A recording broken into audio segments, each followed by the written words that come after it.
where we got a double dip, Monday double dip tonight. Don't call it a double header. Jeff Rust will get very upset at you. Get salty. Even though Jeff Rust not here, Will Ortner's here. What's up, Will? What's up, dude? BigWillBucks.com. We're gonna have to have this discussion with Rust tomorrow when he is hopefully back. He had a run-in with bad sushi. He had a run-in with sushi, which sounds awful. He said it was his first time ever having sushi. Yeah, I got a lot of questions here. How do you go that long in the Northwest without having sushi? Also, bold move to try sushi. I don't want to say this late in life, but you know what I mean? Yeah, it feels like you need to make sure your body's ready for that. Yeah, I mean, yeah, either you you get sushi early and you're in the game, or you just opt out forever. Right. Like that's not a late life move to go. Oh, midlife move to go sushi. I don't want to call Russ late life. I felt bad about that, but in your 40s is not the time to be like, let's get adventurous with our dishes for food. No, I think you have your palate. And Russ always says like he has the palate of a third grader. Mm-hmm. Like he is not expansive when it comes to risky food. He sticks to the rivers and lakes that by far the most risky food wise. I'm literally eating Thai food for lunch. But then you have like I am not risky at all. Like I'm not going to eat octopus or shark fin soup. Oh yeah, that does not ever sound appealing to me. I'm not a big look. I've eaten plenty of octopus and squid, but definitely not my favorite. Like I like a lot of different like Greek food or Mediterranean food, but I don't really dig the seafood much. Yeah, it's not my favorite. Now sushi I will get down on. I am not an adventurous foodman. But there is a steep drop off from me than to Jeff Rust in his. The gap from adventures. me to you is not nearly as large as the gap from you to Rust. Yeah, which is astronomical. Like the gap between you and I is large. There is nothing about me that I would say I'm an adventurous food eater, but compared to Jeff Rust, I am, and he went sushi last night, which was bold for him. Whoa, yeah. That's a. One small step for man, one giant leap for mankind. Will, what's the most adventurous thing you've ever eaten? Dollar store steaks or gas station sushi. See, that's risky. Ooh, gas stations sushi. Dude, actually, no. You know what? You're rolling the dice. There is a good. There's a good gas station. I'm wrong. Sushi. Yeah. The most adventurous thing I ate is me and some buddies. We caught some frogs. And then we cooked up the frog legs and we ate the frog legs. That's the most adventurous thing I've done. Yeah. That's just like being a kid out in the sticks.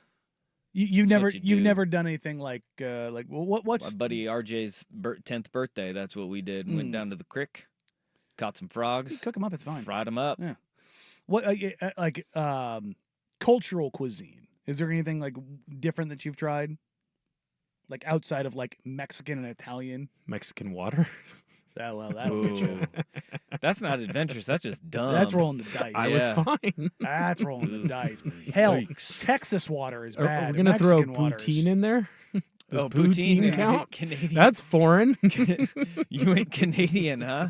Just north of the border, eh? Yeah, I haven't really traveled outside of Canada and Mexico internationally. Would like to. I mean, you don't have to try some of the food. Yeah, I mean, we actually have a fair amount of like cultural cuisine here. There's an Ethiopian joint over on the east side, and you want to talk about setting your mouth on fire. That place. It's a different kind of spice. Woo! Yeah. North African spice, different kind of spice. That gave me Ring of Fire for a good 3 days there. That's probably like the furthest out I've gone. But it was really good. It was really good food though. It was great. I've been all over the world. Mauritanian food, very different. Don't even know what that means. Southeastern Africa. Mauritania yeah. is the country. Mm-hmm. And it's I've never heard of that country in my life. It's Mauritania. Mauritain. Mauritania. That looks like northwestern Africa to me, bud. Oh, I'm sorry. I had Madagascar in my head. I know that one. They got a whole movie about that. Yeah, but Mauritania is. I was just going to say it was on the around the different spice routes. Yeah. and so you get like flavors from all over, which I thought was really interesting. Like, you ever had a samosa? Like from like I've had a mimosa. No, samosas like they have them in. Is that s'mores? El Salvador? Yeah, I think is where they originated originally. Okay. Originated originally. That's stupid. That's where they originated. But it's like a puff pastry stuffed with meat kind of a deal and potatoes. Oh yeah, sign me up. Yeah, they do one over there with like lamb and potatoes and these different spices, and it's my mouth is literally watering right now. But I love the different nations that have like these different cultural infusions because of like historic trade routes and stuff like that. It's like it's really interesting. Yeah, it is good. It's good food too. My buddy's wife is Peruvian. Her mom makes something close to that. What you're talking about? I bet you that's what it is. Yeah, they're so good. It's like about the size of like a small, slightly smaller than a baseball. Yeah. It's you just continue to eat them over and over and over and over and over again. I had probably about 9 of them. Oh God, yeah, they're terrible for you, but they're like the taste. Doesn't matter. It's like potatoes, peas, meat. It's it's so good. Yeah, and there's a what do they call it? There's a dipping sauce they have. It's not tandoori. Ranch. No, God, no. I was gonna say that too. Ketchup. No, it's the Peruvian puff pepper. It's like a tamarind. Okay. Tamarind is what I was trying to think of. It's this tamarind sauce that comes with it. My God, it's exquisite. Yeah. Wow. Well, we went in a direction I didn't think we were going to go. Well, you know what? Danny just going all like Frank the Tank, blacking out, talking food. Yeah, no. One of these times I will bring some in for you to try. Peruvian puff peppers? No, the samosas. Ranch. There's a couple places around here that'll do them. Mayo. Mayo. Yeah. Have you seen Will Levis's Mayo commercial, by the way? Oh God, that's solid. How could you watch football this weekend and not have seen it, dude? It was everywhere. It was way better than his quarterbacking. Oh, but God. he was actually quarterbacking okay. It was he didn't. Was he? Yes. I said okay. Okay. Take out the first quarter, then it was okay. I say it was okay. He's addicted to interceptions. Something we need to talk about. He's not the only one. We need to talk about quarterbacks being addicted to dumb interceptions. Why are they, Gino had one. Who is flipping the ball? Like what? Well, Gino just needs to know, turf it at your running back's feet, not try to flip it to his numbers. Charbonnet could have caught that. Yeah, sure. He could have. But no quarterback is taught, hey, in this situation, you're going to get sacked in the end zone. YOLO. Flip it. You're said, throw it in the ground at his feet. Be safe, live to play another down. Because every coach in the world says, play it safe, throw it at your running back's feet. Because the worst case is what exactly happened. But look, if you're doing the underhand toss, unless it is a shovel pass in front of you, if you're throwing any angle, it going anywhere, the likelihood is most likely is probably going to get batted down and knocked down. I blame Patrick Mahomes. Because he made it look easy. Yes. He's pretty cool. But and Dylan Viola. The worst. Hey, you want to take the good, Dylan? You got to take the bad. Yeah, he's never heard of Patrick Mahomes. I don't know what you're talking about. The worst case scenario is that what happens is that it's a slowly lofted ball that turns into an interception. I mean, last night in the Falcons game, you get the tip on the ball, and all of a sudden it's loosely floating down to a Chiefs defensive back, and it's going to get picked. And the same thing's going to happen 5 yards closer to the line of scrimmage. It's going to softly in somebody's hands. Wow. Yeah, that's right. That's right. Also, does anyone love lateraling a turnover more than a defensive back? No. Like you just see them now and they're going down. They're not thinking keep it alive. They're not thinking about ball security. It's who can I give this to? Yeah. There's a whole lot of dumb going on. It's just insane. Yeah. Well, we got a lot of football we got to talk about. So much football. Yeah. Yeah. And by the way, a little bit of basketball. A little bit. Like the teeniest of tiniest of basketballs we'll talk about Caitlin today. Clark really struggled in game 1. She got poked in the eye. Yeah. I saw that. She now, single season, has more turnovers than anybody, and this has been for a really long time, in a single season in WNBA history. But you can add number 19 and 20 and combined on the all-time single season turnover list, combine 19 and 20 together, and equal Caitlin Clark's turnovers in one season. Bum. She can score, though. She's a bum. And she can assist. And she can rebound. Yeah. This is, it is wild, though, that nobody talks about. Turnovers were a problem at Iowa, too. And her turnover numbers are crazy. But everybody's like, well, she can score more than she turns the ball over. And she has more assists than turnovers, too. Like, her assist numbers are bonkers, which is also WNBA record. So you take the good, you take the bad. There you have the facts of life. Or basketball. There you go. I like it. There we go. It will not be WNBA related, though. Don't do that to us. Will, you WNBA'd us. It's not. It's Blazers related. Okay? There you go. There's that. All right. Let's get this show on the road because we got to football so hard that we got to keep this thing on the rails. Where do you want to start? Do you want to start in the world of college football or the world of the NFL? Actually, we have so much. Yeah, I want to go NFL. Okay. Seahawks started 3-0 right here on the Fan yesterday. And they are now one of 4 teams in the National Football League that are 3-0 to start this season. There's only 4. The Bills have an opportunity to become the 5th. Which is the most surprising? Danny Dusty on the Fan.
Yeah. We had some mildly breaking news a little bit ago, and then this is even more breaking news. Well, now. let's start.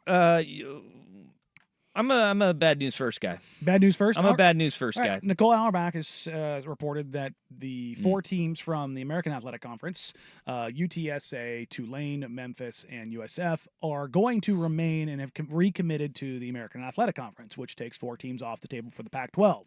Yep. You know what? In full honesty here, it's probably better. I talked about this. This was stupid as it was because the gains that they would get television-wise were going to be minimal, very small. The expenses that would be incurred to join the Pac-12 would be massive because you're not just making this move in football because the AAC would say, oh, yeah, cool, take a hike. So what you're going to have is all of your sports would have to come out west. We've talked about this with the Big Ten, right? Oh my gosh, what are they going to do with all the travel? Those travel expenses are going to be through the roof. Yeah, well, now do it with a quarter of the money, right? Good luck. Didn't make sense. No. So that was always the head scratcher to me is, all right, so if the Big Ten is making $100 million a year and you're saying these expenses are going to be through the roof, what are you going to do with $20 million a year? At its highest valuation, $20 million a year for the TV revenue. How do you make that work?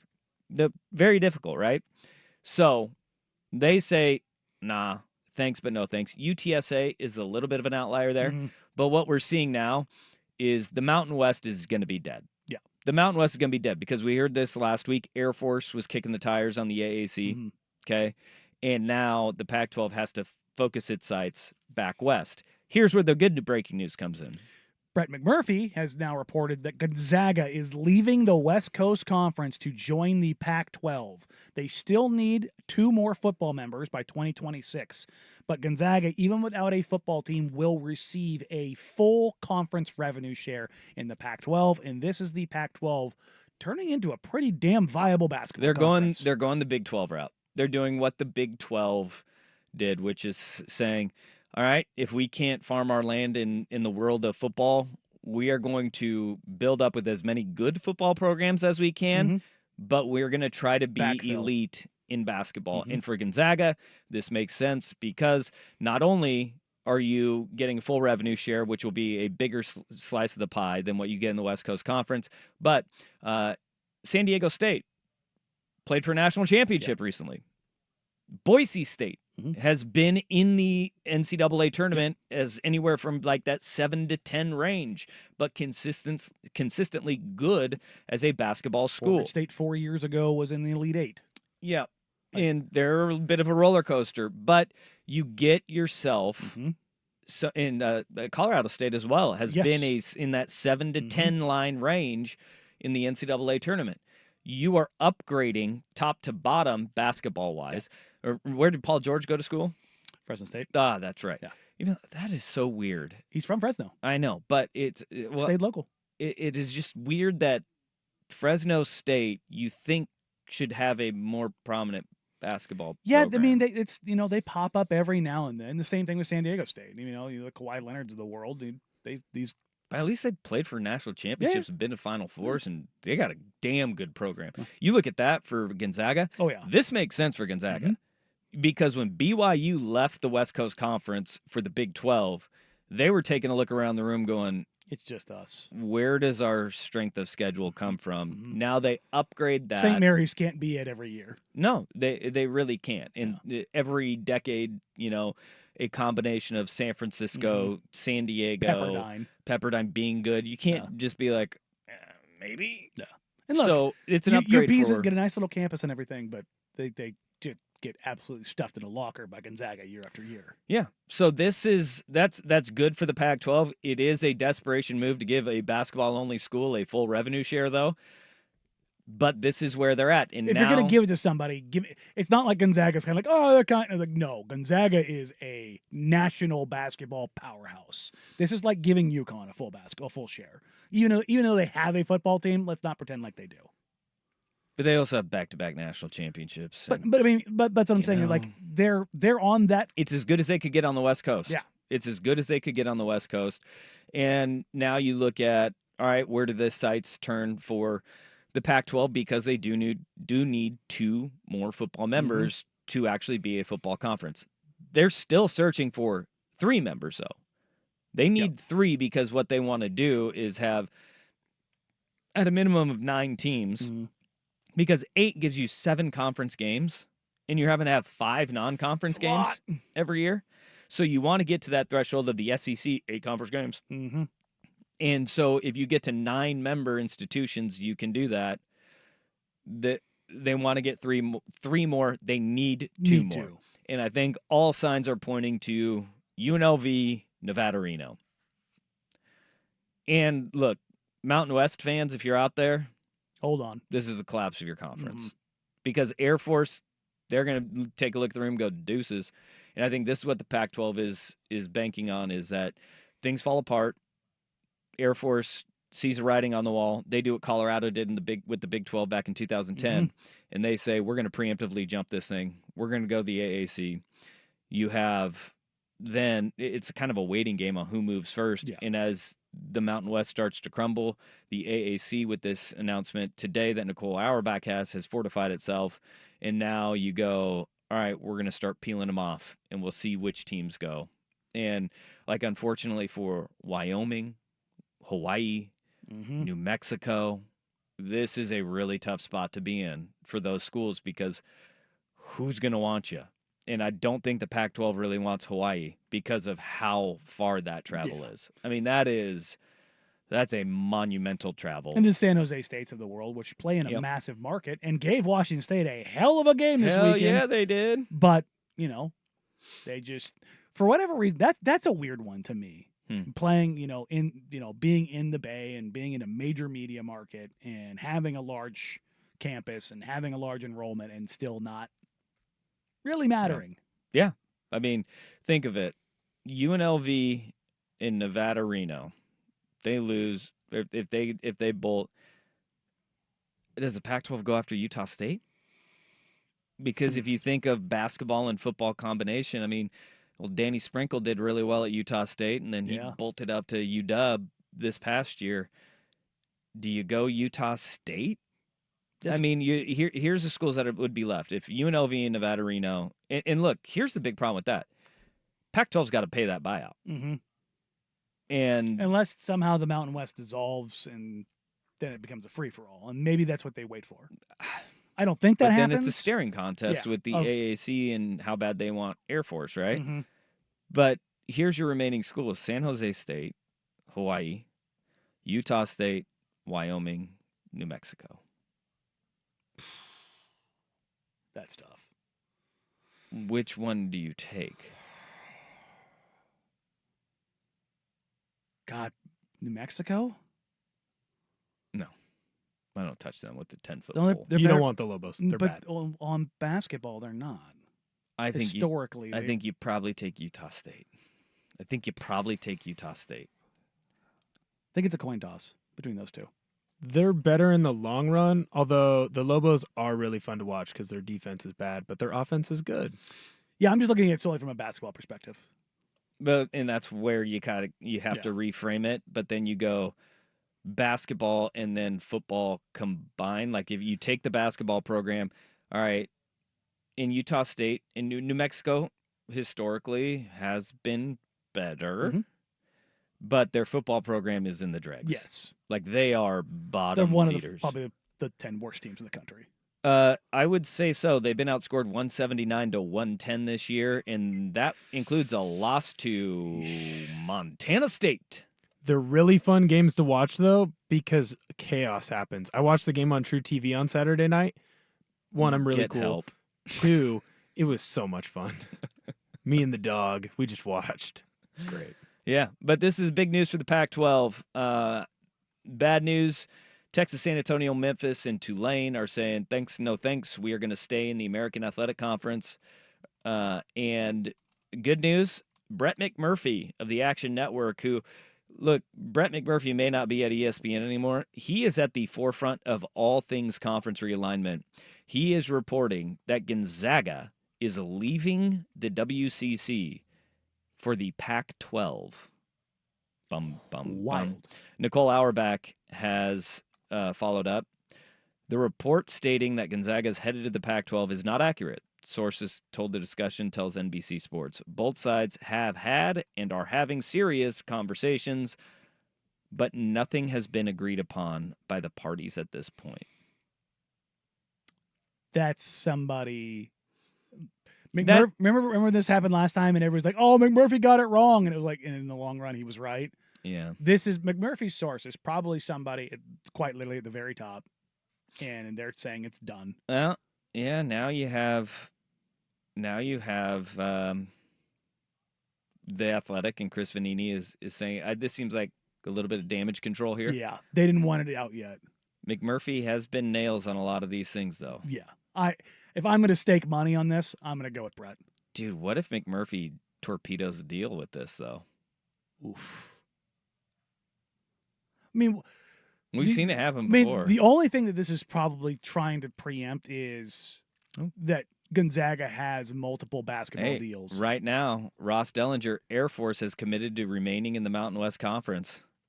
See, all of this is just coming down the pipeline in staring a contest. Hurry. Yeah, staring contest. Everybody, Brett started this, and it's just going to roll. Like, that was literally a minute ago. Yeah. Ross Dellinger just tweeted that out. This is crazy. Something tells me when the dust settles, Gonzaga's in the Pac-12. Yeah. Boy. All right. Well, what a wild time. This is why breaking news is so hard to follow right now, because something that is reported, this is happening. You get the Lee Corso, not so fast, my friend. And now you sit there and you go, where's the Pac-12 go from here? All right. Well, that was a wild segment. Okay. Here we are. I love adjusting to on the fly. Yeah. All right. Let's get back to the 3-0 teams in the NFL. We got 4 teams that are 3-0. Buffalo Bills can improve to 3-0 tonight with a win in Monday Night Foosball. And that would be 5 3-0 teams across the NFL. Which one's the most surprising? That after Big Will Betts with SportsCenter.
League, the Bills can become the 5th.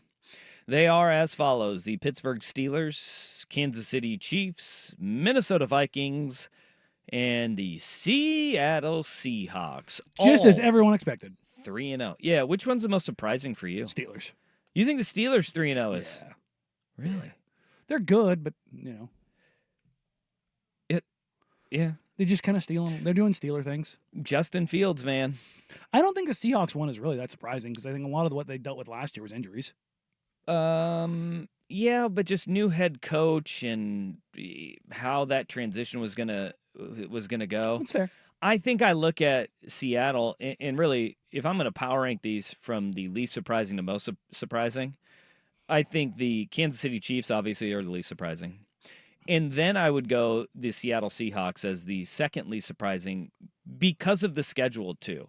You know, you look at the schedule that the Seahawks have played early in this season. They have played the Denver Broncos, rookie quarterback first start, the New England Patriots, no offensive line, but it was on the road. And then the Miami Dolphins, which at the beginning of the year we would have looked at and been like, that's a great win.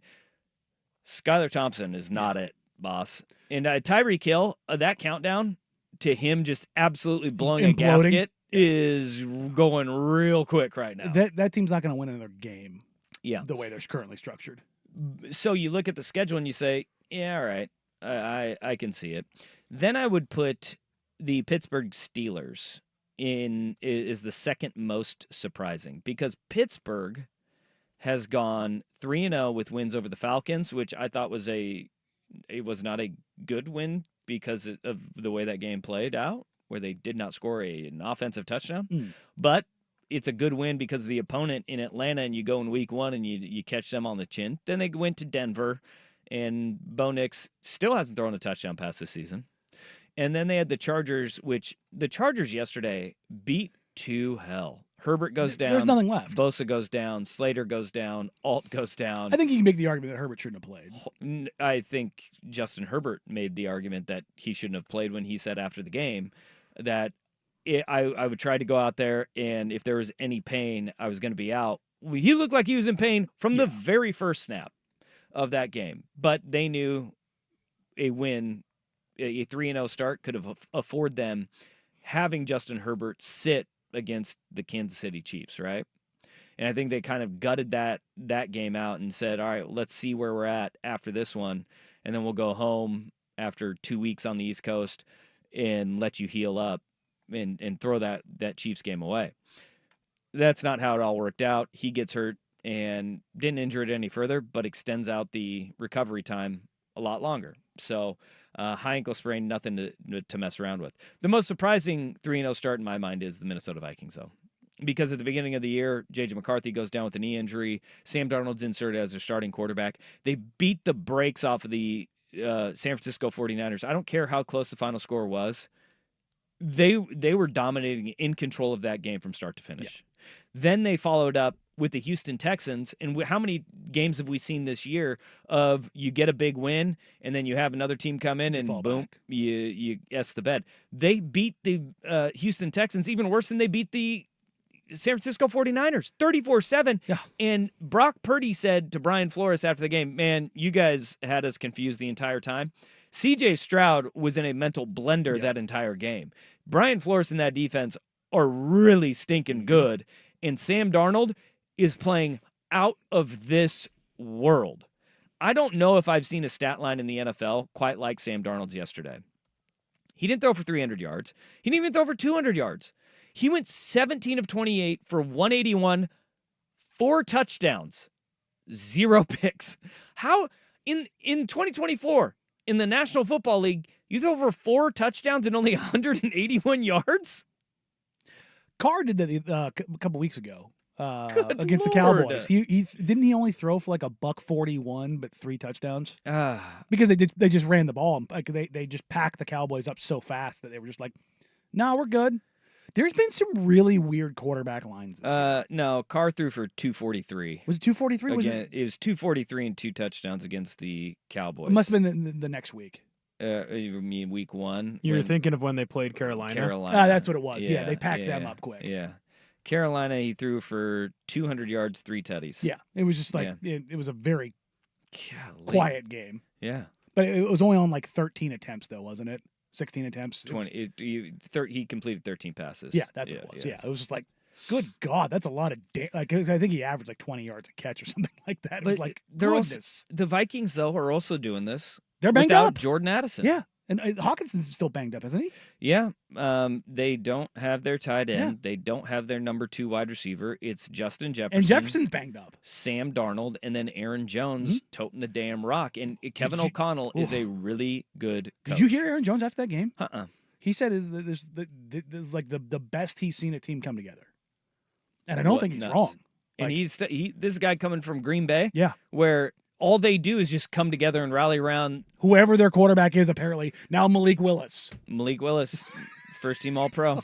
If you're a Vikings fan, isn't this the best case scenario too? Because JJ gets to learn under Sam Darnold. It's obvious that you have a quarterback guru as your head coach, and then next year, don't you probably trade Sam Darnold away and get something pretty decent out of it? Or what's his contract? Is he a 1-year contract guy? If he's not a 1-year contract guy. Here's the thing that I've heard from multiple folks as it pertains to the structure of the quarterbacks there, is that if Darnold keeps doing this, they're going to give him probably one of those big fat 2-year deals. Like you get the 1-and-1 where like here's $60 million. The Geno Smith. Yeah, here's $60 million guaranteed, and it allows JJ to kind of learn underneath him. And if Sam Darnold hits again, you ride him, and you just go with it, and that's the deal. If not, if Darnold it just continues to be good, but JJ surpasses him, you trade Darnold. Yeah, you've got Sam Darnold on a 1-year, $10 million deal. He's one of the best deals in football outside of Brock Purdy right now. Yeah, holy smokes, 1 year, $10 million. I think he gets the Geno deal if he continues to do this. Yeah.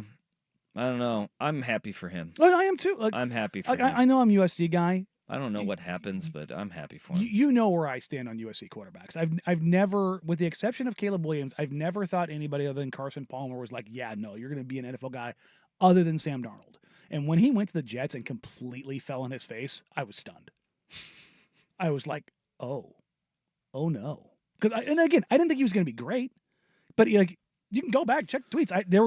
Back then, I was like, Sam Darnold is the only quarterback I have seen come through the school in the past 20 years where I was like, okay, this isn't smoke and mirrors. USC has 5 NFL wide receivers. Like, he's a genuinely good quarterback. And for him to go out there and absolutely eat pavement the way that he did with the Jets, I was stunned. Coaching and culture mean so much in the National Football League. In the sport of football, It means so much. Mm-hmm.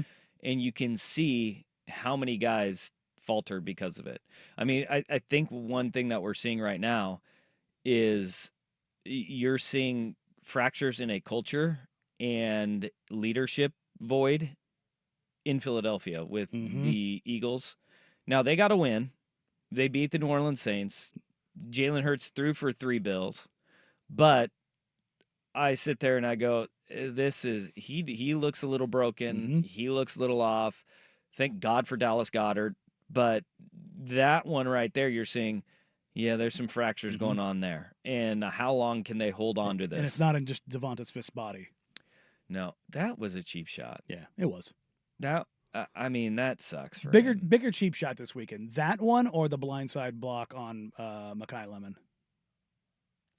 They were both really bad. I'll say the Devontae Smith one. I would go with the USC one because it's completely out of the play. Yeah. Like the guy turns. He got. They took him to the hospital. It was bad. Yeah.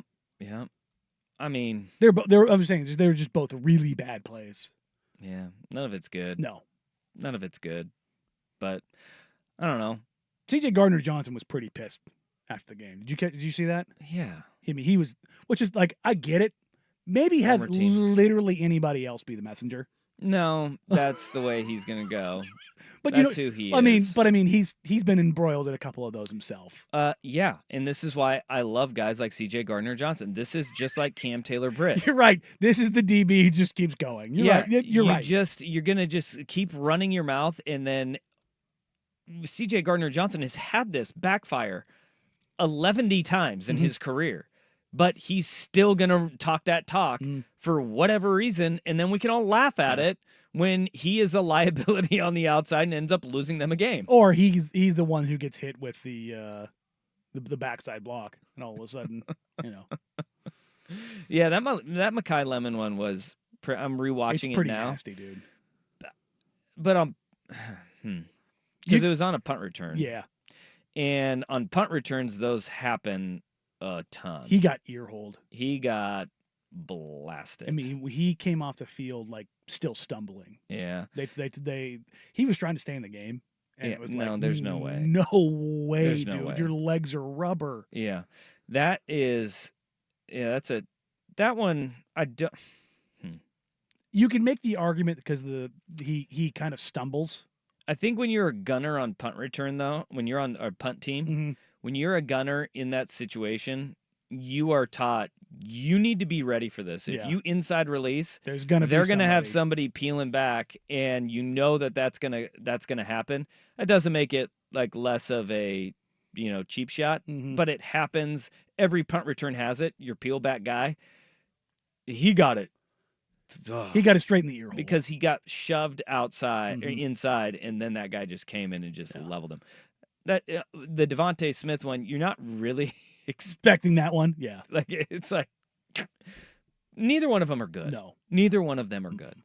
But anyways, back to our conversation. You're going Pittsburgh is the number one surprising I think so. team. I mean, it's either they're starting their backup quarterback with a quarterback who's been consistently inconsistent his entire career. Yeah, he looked pretty good. He looked better. I'm one of the biggest Justin Fields haters there is out there. Yeah. He looked way better. Yeah, I mean, but here's the thing: we've also seen him have that game before. I know, but this is 3-0 again. Getting out of Chicago, culture matters. Well, so I saw one of the aggregator accounts was like, Chicago has become quarterback U. Whether it's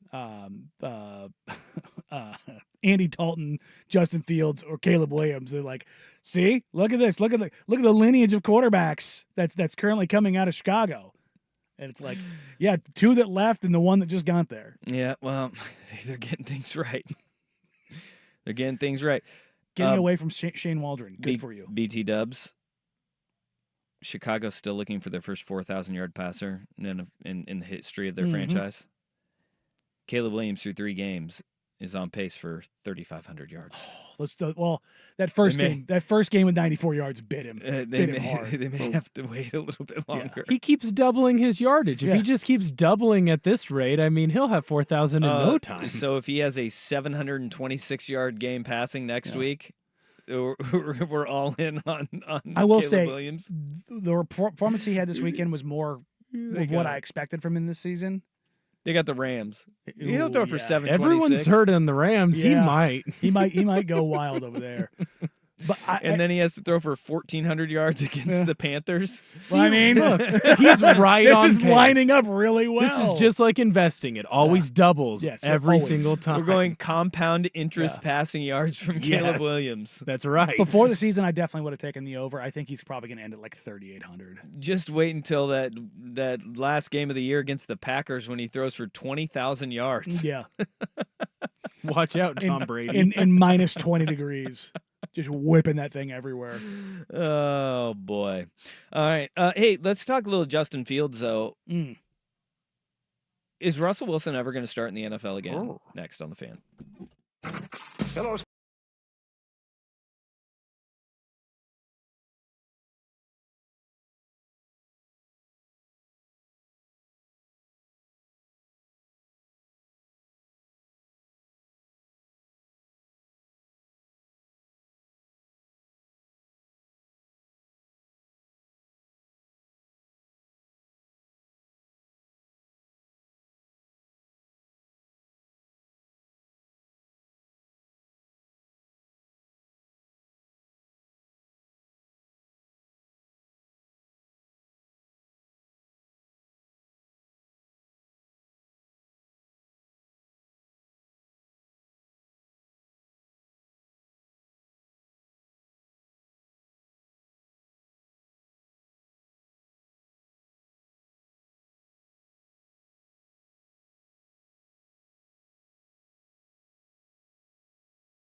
Justin Fields go out and perform the way that he has. I mean, Justin Fields 3-0 as a starting quarterback in Pittsburgh. That's something right there. I mean, he is buried alive inside his own grave. Is that the name of that song? Yeah. That's what the name of that song was. Yeah. Buried alive inside my own grave. Yeah. That is the most metal song name of all time. Who sings it? As I Lay Dying. As I Lay Dying. Yeah. My Own Grave is the title of the song. Sweet. That's something. That's something. Do you think we see Russell Wilson as a starting quarterback in Pittsburgh? Like Mike Tomlin has said that they're not going to address it. They're just going to keep going, and when Russ is healthy and back, they gave him a promise of being the starting quarterback. But after a 3-0 start, and Justin Fields actually improving week to week, the improvements have not been massive leaps. No. But you're finding ways to win. Mm-hmm. You are 3-0, and you are seeing all right, scary meter. Next 3 games. Colts, Cowboys, Raiders. God, that's 3 wounded ducks. That's 3 wounded ducks, if there ever was one. I have to. That's crazy. Mildly detour here because My Own Grave might actually be pretty fitting for Russell Wilson. Oh boy. The opening intro, which is all the screaming that you hear. Yeah. The lies, the weight, deceit, decay. It's clear I lost my way. Deceit, decay, decomposing. That sounds about right. That sounds like Russell Wilson. That sounds very, very, very on brand for this conversation. It's very Step Brothers-y too. It's Will Ferrell getting out of the grave and hitting John C. Reilly with a shovel. I'm still alive. No, you're not. Just take it. You're waking the neighbors. Just take it. Shh. Such a good movie. Let the dirt just flow over you. Let it flow over you. That's Justin Fields to Russell Wilson right now. Yeah. And they could ride this hot hand. And look, if you're Pittsburgh, this is like the best case scenario because you can run Justin Fields without worry of him getting injured. And you can just throw Russell Wilson in and you have this scapegoat of, hey, we got out to a 3-0 start. We let Justin Fields kind of play his game and his style. And he didn't win that game against LA with his legs. He actually threw the ball down the field. Well-ish. Yeah. Ish. Well-ish. And the interception, the interception bounced off the receiver's hands, didn't it? I mean, I think that when you're looking at Fields, you go, maybe this is progress we're seeing here. Now, if you're Pittsburgh, do you dangle Russell Wilson as like trade bait to the Miami Dolphins? Be like, hey, you guys don't have money. You need a quarterback. You want this guy? I could see Russell Wilson in Teal. Tennessee, maybe? I can. Because he kind of looks like Tua, I could see him very easily. Yeah. And I think doesn't he kind of fit what they want to do? I think Mike McDaniel, though, may be like, I don't want to deal with that.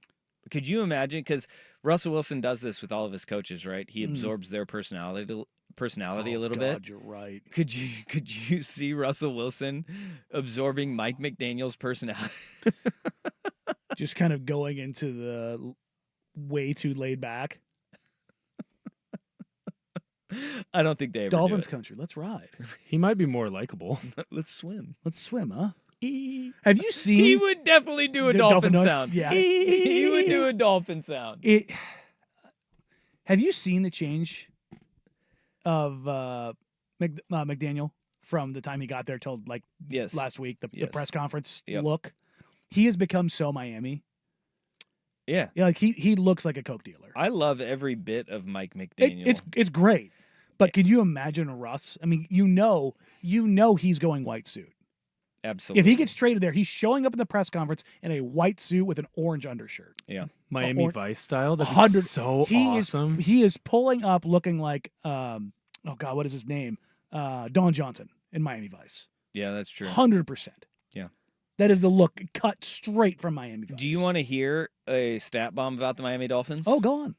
I got 2 stat bombs. I got a Steelers one and I have a Dolphins one. On the Miami Dolphins, they're the only team in the National Football League that has yet to lead a single second of a game.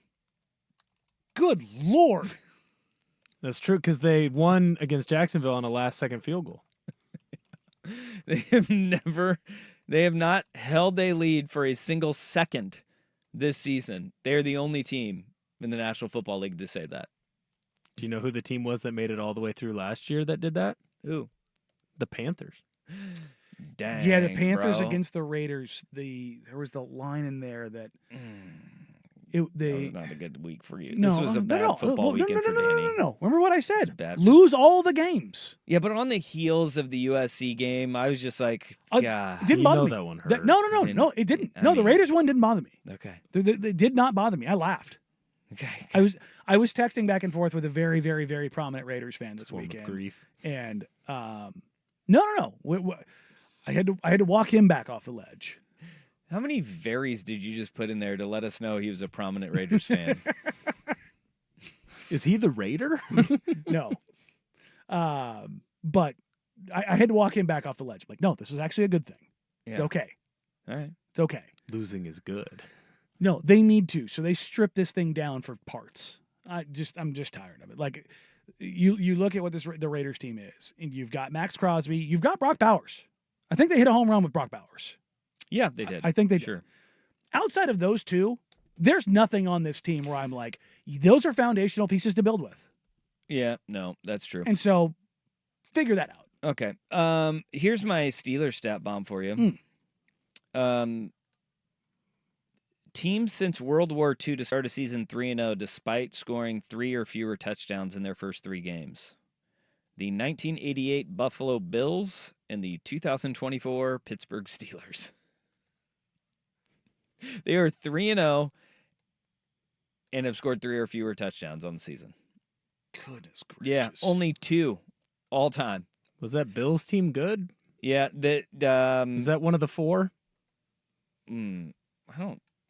1988 Bills. When did the 4 start? Did that start in the early 90s? That team went 12-4, and they lost in the AFC Championship game to the Bengals. Feels like pretty good company. Yeah, Jim Kelly was a Pro Bowler that year. I think what we're finding out, Justin Fields, Pro Bowler this year. How upset are Bears fans if he becomes a Pro Bowler? The Steelers have actually done this twice in their franchise's history. They did it also in 1936. Before or after the forward pass was invented? That would be after, but not too far. Not too far. The 1936 Steelers did it, and now the 2024 Steelers did it. I bet the 1936 Steelers were a juggernaut, though. Let's see here. Yeah. Was Bradshaw the QB then? You said 66? No, 1936. I was. Good Lord. Oh, they were the Pittsburgh Pirates that year. Oh, wow. No, so then that doesn't count. That's not a Steelers stat. Art Rooney was the owner. Oh, well, God, that's right. How much did he pay for that team? Wasn't it like $20,000? They were 6-6. Their first round draft. This is. Is he a kicker? Please tell me he was a kicker. He was a halfback out of Notre Dame, and he was the 3rd overall selection in the draft. He never ended. Never played? He never ended up playing in the professional football. His name was Bill Shakespeare. Oh, God, that's great. That's awesome. God, that's great. Do you think there's any relation to the other Bill Shakespeare? Probably. Distinct possibility. Oh, I think man. there's a distinct possibility. That is fantastic. His parents suck. Yeah. Wow. His nickname was the Bard of Staten Island. The Bard of Staten Island, huh? Yeah. Yeah. Oh, man. Yeah, he was a first-round draft pick in 1936 by the Pittsburgh Pirates, now the Steelers. Shakespeare holds the distinction of being the 3rd player ever selected in the NFL draft, the first Notre Dame player ever to be drafted in the first round, and the first-round pick of the Pirates. Despite being drafted in the first round, professional football was not very high-paying in the 1930s, so God, no. Shakespeare opted for a career in business rather than professional football. Wow. I wish you would have said he opted for a career in the arts. That would have been so much better. Oh man, yeah, he ended up working for the Cincinnati Rubber Company instead. That's a choice. All right. That was a rabbit hole I didn't think we'd go down, but there we go. Bill Shakespeare, first draft pick of the Pittsburgh Steelers. Bill Shakespeare, love football. And then their second factually true. Hold on. Their second round pick and their third round pick also never played professional football. Wow, look at him just wasting picks. And oh, by the way, their Bad second franchise round question mark? Their second round pick, Feats Barnum. Is this like Barnum and Bailey? God, was he a circus guy? These names are incredible. Yeah, Feats Barnum. He ended up just saying, "Nah, I'm good. Not going to do it. Join the Navy instead." Is that the first time anyone chose the Navy over the Professional Football League? Yeah, I don't know. All right, well, there's something for you. Oh, wow. Their third round pick, Bobby Grayson, born in Portland, Oregon. Played for Pop Warner at Stanford. Also the father of Dick Grayson. Went to Jefferson High. Who was Robin to Batman's Robin. Yeah, that's right. There you go. That's right. His whole family died in a horrific trapeze accident. Wow. Is that the origin story, really? Of Robin? Yeah. I did not know that. Yeah. God bless it. All right. They were sabotaged. Well, let's get to college football, huh? Yeah, all right. Enough with Bill Shakespeare and Feats McGillicuddy. I don't know, man. All right. USC went to Big Ten country. Ended up with a loss. Next on the Fan. TriMet is looking for technicians.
college football. Indeed. We had some games of note, games of consequence around the world of college football. Started Friday night with Illinois knocking off Nebraska in overtime. Brett Bielema's crew. That was a good, sneaky good little game that we had there in Lincoln.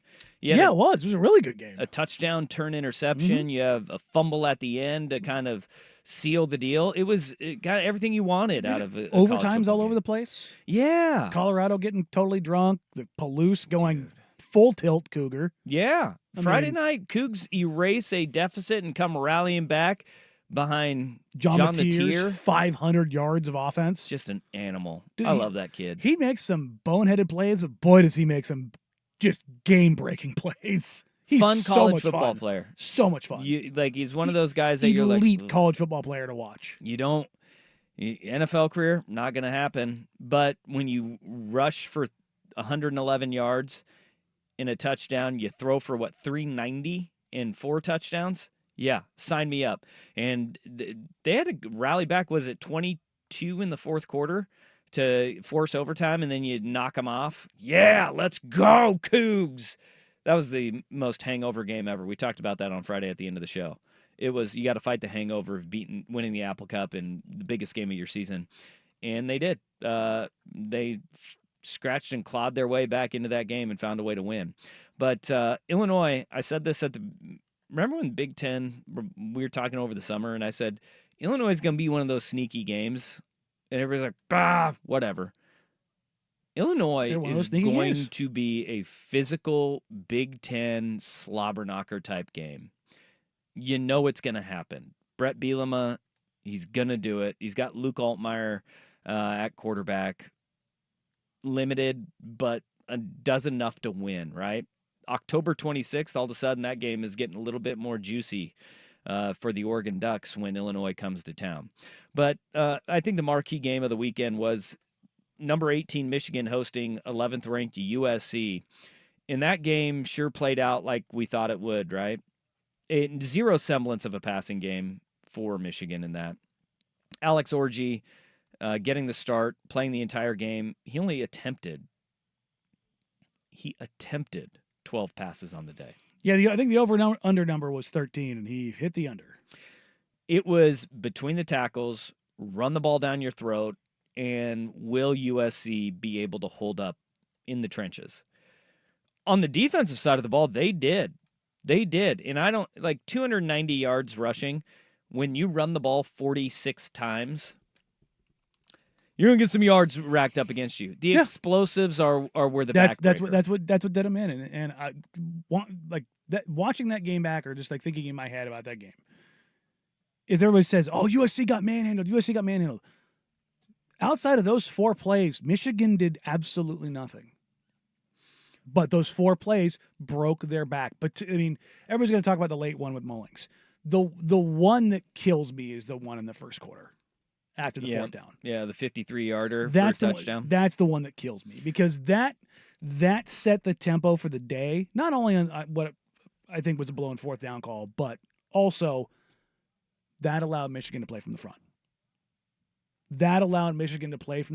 And have that, because USC started out slow. A big part of that was their left tackle Elijah Page was getting the crap kicked out of him. I think that is, there's so much football to be played. You should be able to. You get back up off the ground off that. The 4th down, that was so close.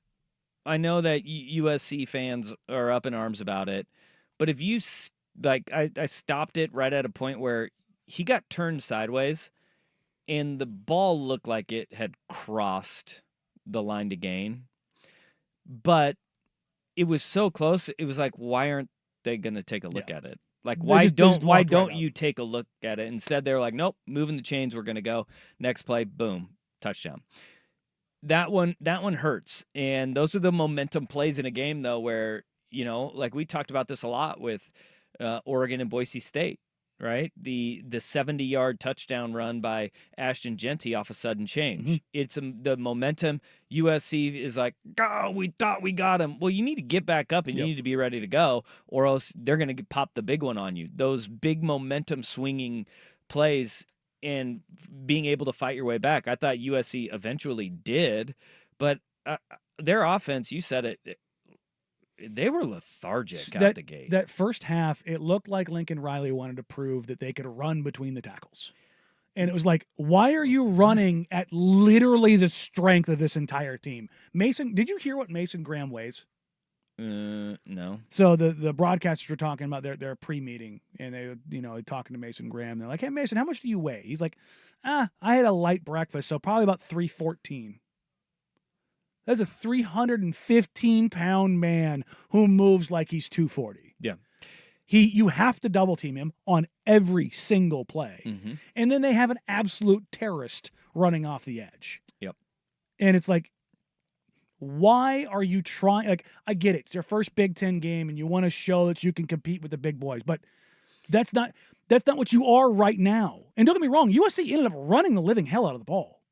I mean, if you take away the Miller Moss sacks, they were averaging almost 8 yards a carry. Yep. Because they figured out, stop running behind the guard and run to the edges. I think that Michigan winning completely one-dimensional is concerning for both those teams, though. Mm-hmm. I mean, it's concerning for USC because they just wore you down. They put you in a phone booth, and they said, we are going to grind you to a pulp. And they did. They did. But at the same token, Miller Moss throws a pick six. The big momentum plays. Yep. I think it's concerning for Michigan, too, because you made a change at quarterback, and you just said we can't throw the ball, and we won't throw the football. You can't win like that against everybody, especially against the upper echelon teams of the Big Ten. When you play Ohio State, when you play Oregon, in those teams that have backfilled their rosters with more depth, you have to have some semblance of balance. And that's what got USC back in the game was balance. Yeah, and they threw to run. Yeah, and at that point, you're going up against one of the best front sevens in college football. And the best corner in college football. But I think it's more impressive what Texas did when they went to Ann Arbor. Oh, God, yes. Because like watching USC just spin their wheels in mud early in the game, it's like, no, Lincoln Riley, do exactly what Sark did and say, we are going to game plan for this defense and expose them on the edges when they get overly aggressive. Mm-hmm. We are going to pick you apart in the middle of the field. And Lincoln Riley said, no, I'm going to prove a point. That's a concern. Yeah, and that bothered me. The second half adjustments were great. Yeah. I mean, whether it was getting Elijah Page off the field, moving Mason Murphy over to left tackle, all of a sudden Miller Moss had time. I mean, he didn't really get touched in the second half other than, the sack where he got yanked down by his face mask. Yeah, that was fun. Both times. But they kept him clean. They allowed him. I mean, they chunk played him to death in the second half. And you're just sitting there going, yeah, that's what should have been there. And it wasn't like Michigan failed to adjust. It was, this is what you should have done to start the game. You know where the strength of this team is. It is in their front seven. They are an absolute monster up front. And even Texas said, we're not going to deal with this. We're going to get on the edges and we're going to play with our speed. And I thought USC did a really good job of in the second half getting Zach Branch the ball. Yeah. Michigan finding ways to do it. Yeah, Michigan was great at tackling him in space because there were times where I was like, "Oh, he might." There was another play where he had Branch and he overthrew Miller Moss overthrew him. It would have been 6. It was just brutal. It was probably one of the only true throws that Miller Moss had all day where he had time and missed. But I came away from that game going, okay. You acquitted yourself better than I thought you would have in the second half. I did. The first half is what doomed them. The first half is what doomed them. Whether it was, giving up the two big runs, the one for 50, one for 60 that go for touchdowns. Your inability to get anything going. You had -3 yards in the first quarter. Yep. Like that's crazy. And everyone's like, oh, USC gave up all these rushing yards. Again, you take out those explosive plays. Michigan didn't do anything. I thought for the most part, USC tackled really well all game long. Keely Arnold and Mascarenas were both great on the ankle pick tackles on the edges that kept Michigan from breaking big plays. But those long touchdown runs, where did they come? Right between the center and the guard. All of them. They came right up the middle where you're just not big enough in the back end to make those stops at the line of scrimmage, and they break tackles and they go. Here is the big concern for USC moving forward. 1 week, he held up to it. Depth is the issue up front. Yep. Front line, they're okay. You just played Michigan. By the way, Michigan's rushing attack is 6th in the Big Ten. Mm-hmm. Who are they playing next? Wisconsin, All right, which is 8th in the Big Ten in rushing. And without Tyler Van Dyke, you know what they're going to do. The ball. And I don't think USC is. I think USC wins that game. But this is where It's not going to be fun. This is where the Big Ten wants to just wear you down and put you in a meat grinder. Minnesota can't run the ball, doesn't run the ball. Then you have Penn State, which is number 2 in rushing in the Big Ten. Then you have Maryland after that, which they're just a kind of a middle-of-the-road team. But then you have Rutgers, which is the number 1 rushing attack in the Big Ten right now, has the best running back, one of the best running backs in college football. And then you go play Washington and Jonah Coleman. Like, this is where the physicality week after week after week, it's going to be tested with the schedule that USC has, and that's going to be the interesting part for me, is to see how USC holds up. I thought, yeah, you take a loss at Michigan, but the way that it played out, you're going to be okay with, outside of the fact Lincoln Riley tried to get cute in the first half. Just get out of your own way. Use your weapons on the outside.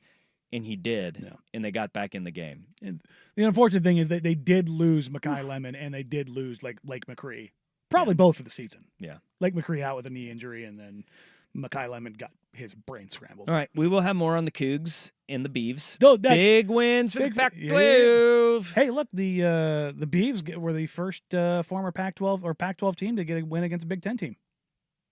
Oh, really? Yeah, look at that. Hey, all right. Because Oregon doesn't open up their Pac-10 or the Big Ten schedule until this week, and USC lost theirs. UW? UW did win, but that was, I believe, after Oregon State, right? Well, I think UW was before. I think UW was Oregon before. State was at night. Oh, you're right. Yeah. CW at night. Did you CW got in with TCU? UW with a 24-5 win, which first time since 1936. Oh. Not a scoregami. 1936, when Bill Billy Shakespeare was drafted by the Pittsburgh Pirates. 1936 was the last time an opponent had 5 points against UW. Interesting.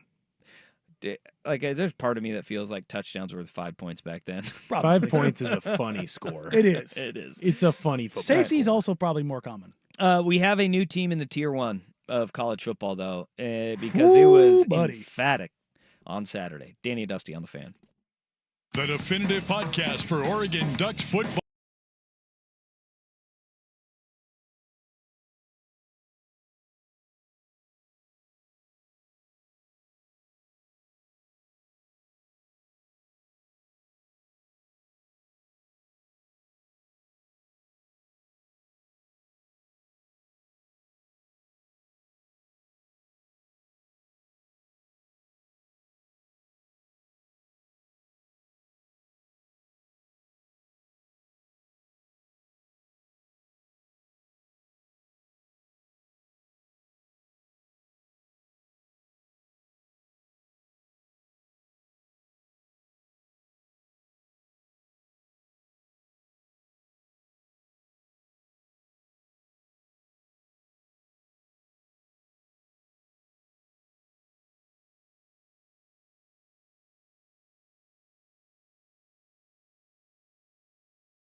They are in the tier 1 of the world of college football now. Yeah, on Friday we wrapped the show kind of tearing up kind of where we thought, the top 10 were in college football and kind of breaking up. And the question we had was, is Tennessee tier 1?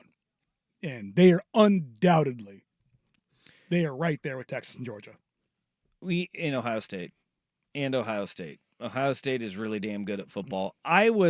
It turns out North Carolina State is just not a very good football team. Turns out the ACC not very good. The week 2 drubbing of NC State, it was like, whoa, all right. But we knew that Oklahoma was going to be a stern test. You go to Norman, they're not underdogs at home. Rarely ever. I mean, 2016 was the last time they were a home dog, and that was to Ohio State with J.T. Barrett and company. That was a damn good Ohio State team that was a 1.5 favorite. Tennessee went in there, and they mopped the floor with them. I mean, it was 22-3 before Oklahoma scored a touchdown in that game. They end up having to bench their quarterback, Jackson Arnold. And we talked about this on Friday. Tennessee is leaning on their defense, not their offense coached by Josh Heupel. It's their defense that is winning games. They hadn't allowed a offensive touchdown all season.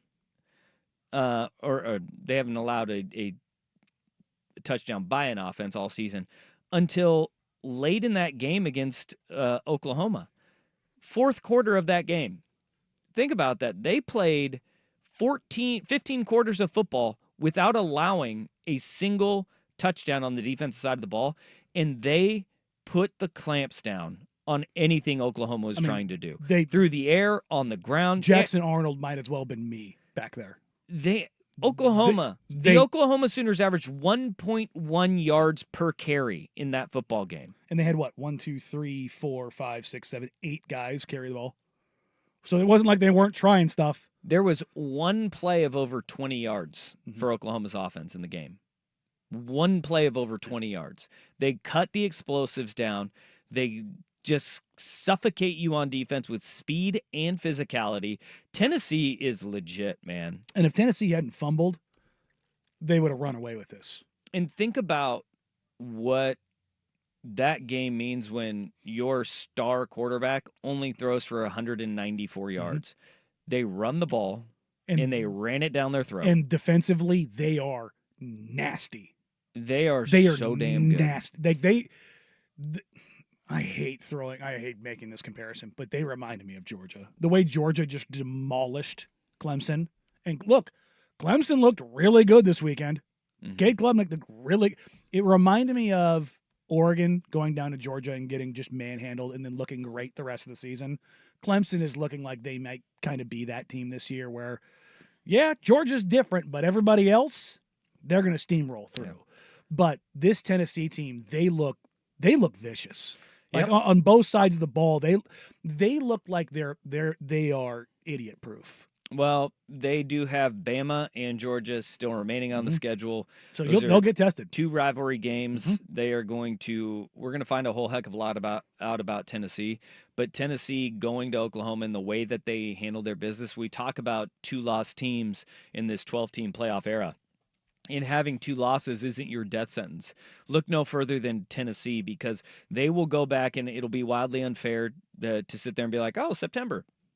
But September 21st is a day that people will go back to and say, Tennessee went on the road to Oklahoma, shoved the ball down Oklahoma's throat, took their lunch, and walked out of there with a win. Yeah, and offensively absolutely neutered them. Or defensively absolutely neutered them. The scary part for Tennessee is that their best player is only going to get better. Yeah, Nico's going to get better. That's his 4th start, and that's his first true road start. He is only going to get more efficient with the ball, and the way that he was able to evade defenders, I mean, he's 6'6". He shouldn't be able to move the way that he does. He moves almost like Lamar, but he's a taller version of Lamar. I'll tell you, I love Dylan Sampson, their running back, too, and Deshaun Bishop. They got 2 really good running backs. They leaned on those guys. And Heupel, like hearing Josh Heupel after the game, it was awesome to hear a guy who's young head coach. He's also dyed-in-the-wool Oklahoma. Yeah, a Heisman Trophy winner for Oklahoma. Winning on the road's tough. Winning on the road against a good football team's tough. They're good. Okay? We're going to continue to face better as we go. Played well tonight. Anybody think we played our best tonight? No. Good teams keep getting better. Keep getting better. I'm proud of the investment, the competitive composure, resetting to the next play, continuing to compete. Man, it's just us being us, all right? And let's just keep making us a better version every single day. You guys got me? Yes, sir. All right. This thing, coming back to normal, was never about me. Yeah, it was. I mean, it was. It was not. But I appreciate you all having a little extra for me.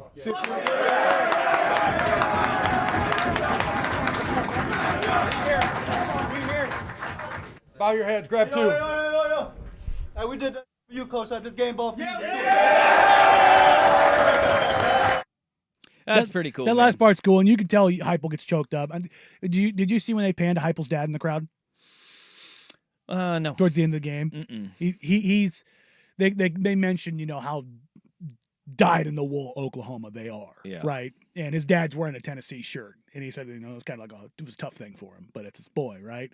And dad's a hard ass. You can see it. He's still got the crew cut and like the big like military glasses. You know what I'm talking. You know the look. Oh yeah. And he's in there. You can see there's a tear like rolling down his face, and he's like, "Get back in there, tear." You know what I mean? Yeah. He was like, "We can't allow this," but you could see how much it meant to that family. Well, he's probably sad Oklahoma lost. He's sitting there going, "Boomer sooner." He wasn't happy for his kid. He's like, "Damn it, Oklahoma lost this game. I don't think we're ever going to recover from it." I'll tell you, this Tennessee team, man, they are something. They are good. like, if you told me they were in the national title, I wouldn't bat an eye. Not one bit. Would just not at all. Like the road that they have to hoe ahead is brutal. Yeah. But if they come out on top, they will have earned every last bit of it. Yeah, this is going to be interesting to see kind of what the attrition looks like for them. And does the freshman quarterback start making mistakes? Yep. Well, he hasn't so far. And that's one thing Heupel does, man. He helps dials them you minimize. up and gets you in those places to be successful. Oklahoma does really good creating those offensive coordinators, don't they? Yeah, they're not Lincoln, bad at Heupel. They're not bad they're at probably the two best in college football right now. And we don't talk about this, but Heupel did the same thing that Riley did. Like the issues at Tennessee were their defense, and he went and got a good DC, and then he got out of the way. Yep. So, I mean, that's the biggest change that they've had over there that's put them in the position that Tim they're Beck's, in. man. Not just Really getting good. Nico and getting a good O-line and good running No, backs. their defense is it's nasty. That defense. It's like it's not even like it's a good defense. That defense is nasty. Led by the 25-year-old Yeah. Pele or whatever. Peely, yeah. 11? Keenan Yeah, Peely. He's good. We talked about him on Friday. He's like 6'5", 250. He's an absolute monster. Those guys are good to have. Yeah, having like a seventh-year senior, 6 foot, 6'5", 250-pound middle linebacker is super useful. Did you guys hear the Brent Venables? Was it an excuse tour? His, like, No. post-game? Before the game, like leading up, he was talking about when they recruited Heupel to Oklahoma. He didn't want him. No, like they all wanted Akili Smith, and Mike Leach was the offensive coordinator, and was like, "No, I like the Heupel kid more." And he was talking about how That's a pretty good not bad. pirate there. R.I.P. He was talking about how Heupel came for his recruiting trip, and he's like, "This is like this skinny, pasty white kid." Just doesn't look the part. Not skinny anymore. And it was no, he looks like Bobby Hill, and sounds like Nate Bargatze. Yeah, if you close your eyes, he sounds like Nate Bargatze. But Who's from Tennessee, so yeah, there you go. But then Venables is like, we could not have been more wrong. Like we wanted like the prototypical guy, and it's like couldn't have been more wrong. Like Akili Smith was a top 5 pick in the NFL draft, but it was like Heupel won a Heisman Trophy for him, and Mike Leach was like, no, he can spin it, man. He's just gonna go ahead and whip that ball around. It's pretty sweet. And then you've got Sharon Moore was also on that.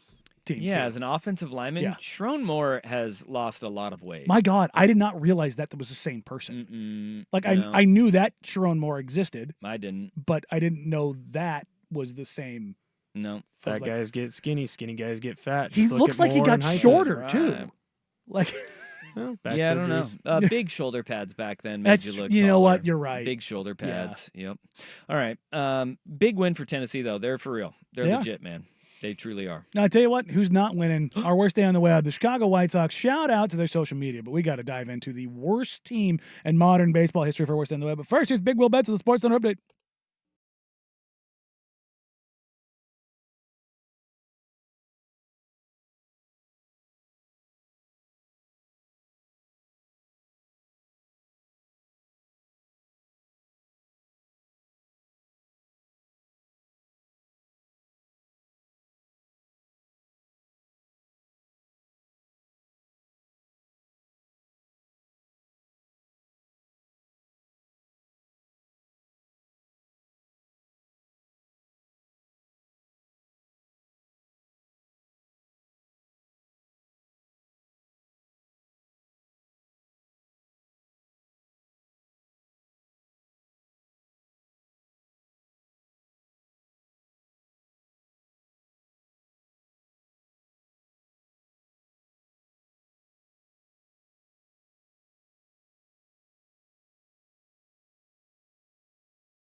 On Odyssey and 1080 The Fan. Well, that sucks. Well, this week in the Chicago White Sox matched the level of ineptitude for modern day losses, suffering their 120th loss of the season. 120th. Like, let Is that that sink in. bad? Is that bad? That is modern day hell. And there's really no excuse for it other than the fact that ownership is just meddling in everything and causing more than a million issues. I do have to credit whoever's ever the social media manager for the Chicago White Sox. Either they have the blessing of somebody in charge or they are just writing checks and hoping somebody never cashes them. Because they have gone absolutely full unhinged in the best possible way. September 21st, Chicago White Sox tweeted out after their loss where they gave up 3 runs in the 8th inning, which in the 8th inning or less, they have given up, where they led the game. They have given up 3 runs or more than any team in baseball history. Yeah, it's really bad. They fall apart at the end. It's like, it's not just their bullpen. It's like they just fall apart. Well, did you hear what Bob Nightingale reported last week, too? The White Sox are planning to cut their payroll next year. Yeah, that's interesting. That their GM came out and said that they are not going to go out in free agency. They've got a ton of young, good players they're going to invest in. I'm just like, are they But here's the problem. We talked about this last week in that the White Sox are in such a bad spot because of the fact that the way that the collective bargaining agreement works now, that Major League Baseball has a draft lottery, since they are a large market team, they cannot have back-to-back years with a top 10 pick. They're the worst team in baseball. They cannot be or a top 9 pick. Their top pick will be 10th in the draft. Here's my conspiracy. He's going full major league. Yeah. He's stripping this down not so he can sell it, so he can relocate to Tennessee. It's this entire organization, it is an absolute joke. Because it's the only thing that makes sense. Because this isn't like the Astros going shortcut through hell and like investing in everything. Because they're not investing. No. They're not investing in anything. There's no want or need to be good. And so you have to go to the point, and then they're not like looking for a new stadium. That hasn't been even close, because right now the Bears are getting a new stadium, and there's no other team in Chicago is getting another stadium for 50 years because they're getting some public funding, and that's just not going to happen. There's just no way in hell that is going to happen. So I hate to see it. I genuinely believe that he is stripping this thing down and driving it so far into the dirt that it's just like, yeah, relocate him. The Cubs are there. Let the Cubs be Chicago's team. The Southside fans, it's tough for them. It's a lot like the Oakland situation. Awful though. It's very similar. But he just watched John J. Fisher get his way. Yeah. He watched him get his way.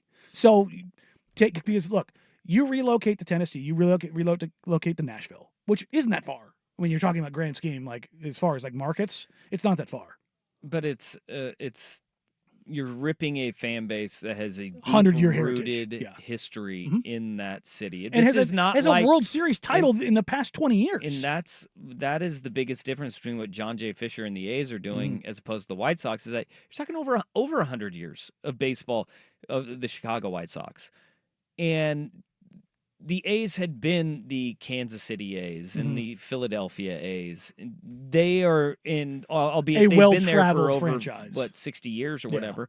But at the same time, let's look at this and say it's over 100. It's twice as long that the White Sox have been there. They're a pickup sticks franchise. There's just no world where I can sit here and look at this and then MLB is like, oh yeah, no, this is just they're just doing whatever. No, they're stripping this thing down so they can move it to Nashville. Yep. And it's a bummer, but in the meantime, the reason this is a best worst day because after that game where they lose and they set the record for futility or match the record for futility, 120 losses with the opportunity to be worse. Yeah, there. Hey, you can still do it, man. There's still time. Yeah, you can still you can be the worst. Make it an untouchable record if you're going to do it. Go for like 5 more losses. Make it happen. Yeah. Well, I mean, they do play the Angels. Ooh. Well, I mean, they can outsuck the Angels. And the Tigers. Tigers are going to... Oh, the Tigers are going to beat the crap out of them. Yeah, if they... Well, I was just going to say, if they have their starting... No. They don't even need their starters. No. But this is the Chicago White Sox tweet following their loss. Final can be found on the MLB app. Perfect. That social media manager is just, they're leaning into it at this point because there's no reason why you should just beat yourself down with the comments. Just let it happen. No. Just say, you know where to find it. You know what happened. There's another one they tweeted out where you ever see, the meme of the off-ramp for the car? Yeah. It has the sign, going to the right is one thing, going straight is another. To the right, it says literally anything else. Down the straight line is post the final score, and then it has the admin taking the right, literally anything else. I love the Washington Capitals they took a page out of that book. Caps lost in a big one, and so they just tweeted out, score can be found on the NHL app. Yeah, it's smart. In the night before, the White Sox admin tweeted out, final, the number of runs rescored was not greater than the number of runs that they scored. Ooh, I like it. So I'm just kind of the final couple it games took 120 to get to this point. I think the F's given scale has spiked, and it's just not there. Because why not? I mean, why not have? I mean, here's the thing. And then on the 18th, they had final. The other team scored more runs than us. Beautiful. Like, I mean, you've got, if nothing, I mean, and these are getting like 150,000 plus likes. So like the engagement is there. So if you're running like some kind of ads on your tweets or whatever, like, cause that's the thing is like this, it's still Chicago, you still have eyeballs and stuff. So they're accomplishing goals. Like their metrics are going to be up. So when when he's sitting there, or he, she, they, whatever it is, decides that they want to go move into another team, they can go, hey, look, we can make the best out of anything. The social media reel is doing great for them. Perfect. Yeah. Get engagements, baby. You want to talk about another terrible owner? Maybe. Yeah. Yeah. Well, did you hear Jerry? Did you hear Jimmy Johnson on David Tepper? Ooh. Yeah, I heard Jerry Jones too, which was also phenomenal. So let's get into some more crappy ownership here in the NFL, and tee off on the Panthers here coming up on Danny and Dusty 1080 The Fan.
Mr. Jimmy Johnson, former head coach of the Dallas Cowboys, letting the world know how he feels about David Tepper, the Carolina Panthers owner. Had all these coordinators and all these head coaches. The owner of the Carolina Panthers, that's the problem. He's making the major decisions without listening to his football people. Tepper? David Tepper. You look at him, and now it's his team. He can do whatever he wants to. But look at the people that's left. Now, he's the one that wanted Bryce Young as the #1 pick. And also look Christian McCaffrey, DJ Moore, Brian Burns. You look at, Baker Mayfield, Sam Darnold. Look at coaches, Steve Wilkes, Frank White, Matt Rule, on and on. He's running them all off. He's making the decisions. He has got to listen to his football people and quit playing fantasy football. Ooh-wee. Oh, boy. He's not wrong. He's also intimately familiar with ownership that meddles. Yes. clearly because of the relationship that got stretched to Jerry oblivion with Jerry Jones and the Cowboys. No now, doubt about it. They've made up since then, and Jimmy's a part of the Cowboys world again. But Jimmy's speaking from probably the most experienced coach in history of meddlesome owners. Yeah. And listening to football people. Now, Jera got a few things right along the way, whereas David Tepper has gotten absolutely nothing right so far. Yeah, this is, poor ownership, meddling, and having the venture capital mentality in owning a professional sports franchise. Thinking you know better. Is not the way to go, because especially when you take over a franchise that needs to be rebuilt from the ground up, it's not like you can go as cutthroat in the hiring and firing process. You have to build a culture from the ground up.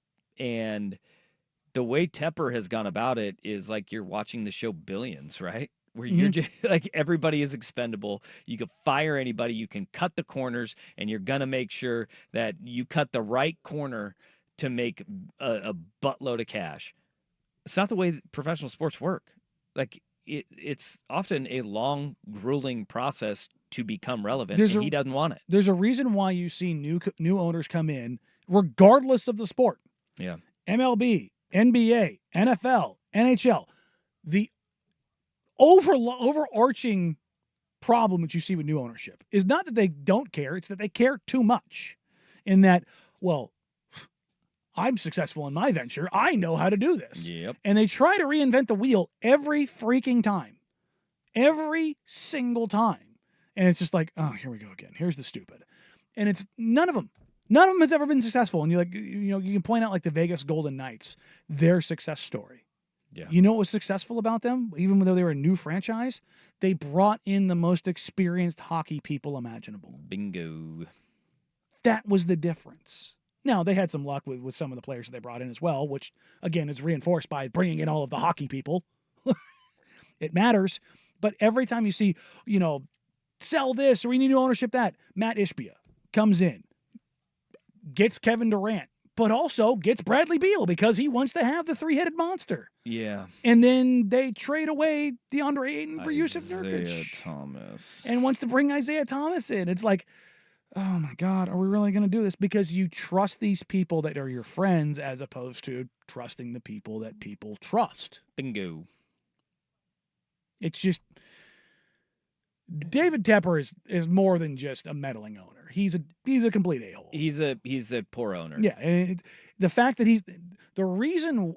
Honestly, I think the reason why Jimmy Johnson is allowed to do this is I bet you he's probably encouraged to do it, to put this out there to get Tepper in his place. You say that it has been incredible. Like you watch Good Morning Football on the NFL Network. You watch the NFL Network's pregame show. This.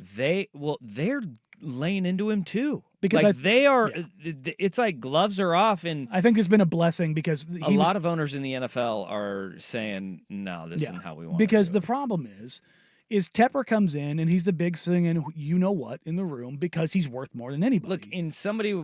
I wish Major League Baseball had the balls to do this with the A's and the White Sox, the team that we were just talking about. Yes. You can kind of come full circle and bring this local. Paul Allen, for 20 years, was the richest owner in the NBA, worth 25 to $40 billion before these the Teslas of the world blew up for hundreds of billions. And he ruled that room, that boardroom of the owner's room. He was number one. Everything went through him. Why? Because he had the biggest pocketbooks in the room. And he wielded that power effectively, but efficiently. It wasn't like just because I'm the richest guy in the room, because there were other owners that were rubbed the wrong way. James Dolan's like, well, I'm in New York. I'm in one of the biggest markets. You're in the small market. What does it matter? Well, Paul Allen was basically smarter than everybody else. It wasn't the case of like he thought he was. Yeah. This is the guy who, was pioneering streaming in the 90s. Yeah, Blazer Vision, baby. Like his ideas and having the internal broadcast and CBA and investing in the league and just so many different things. Tepper's just a big pocketbook, and right now, I'd say probably 15 years ago, that's all that mattered. Yeah, I don't think that matters anymore because you're getting away like it. All of them are billionaires. Yeah, now. and like you're especially in the NFL, you've got the Walmart family who's worth, how many hundreds of billions of dollars collectively. Right. Like it's not, you don't have to kowtow to these individuals anymore because the money, especially, look, and I think this is where we're going to end up moving, is you're going to move to the private equity stuff where you're starting to get, the Saudi money's going to come. Yeah. I don't know if they're going to, because they don't need to go to the Saudi money. I think there will be apprehension from the NFL to do that. I think there's apprehension, but I think like everything else, it eventually gets there because the money is so overwhelming. But my point being, whether it's a Saudi money or it's another investment portfolio money, like it's going to go that way. All of the groups that do this, it all turns sour very quickly for them. And the NFL knows that. It knows that every single time that people are going into business, it's not going to work out well, especially when you're looking at the sports landscape too. I think the NFL is going to sit back as long as they can to see how things play out in the EPL with Live, soon to be the PGA Tour, and everybody's going that has these business dealings. Are like, this was not the greatest idea. The money was great, but the functionality not great, and that's what the NFL thrives on right now. Is that functionality? Turns out. Mm-hmm. All right, coming next, you want to talk some more NFL? Yeah. Okay. There's plenty of teams that came out of the weekend. We talked about the good, the 3-0.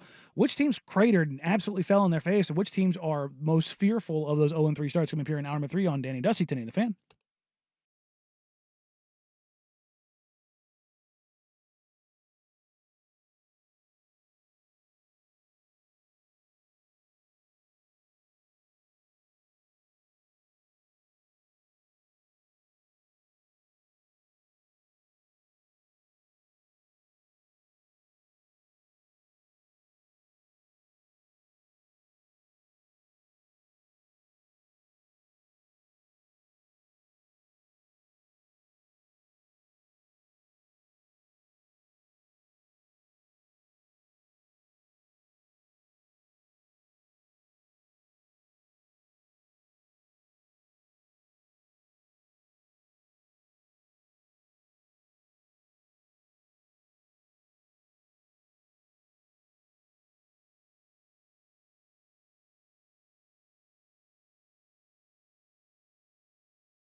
AM The Fan, watching along on youtube.com/1080 AM The Fan or twitch.tv/1080 AM The Fan. We appreciate you. We love you. Whoop, whoop. And it's time to dive into some NFL football. There's only one team that is currently 0-3 in the NFL. That is the Tennessee Titans. But there are two teams that are playing tonight to avoid going 0-3. And if you put these up on the board to start the season, I don't think anyone would have had the Bengals or the Jaguars with the potential to go 0-3 to start the season. No, but as Trevor Lawrence eloquently put it, we suck. Also, the only three teams with the potential to go 0-3 in the AFC.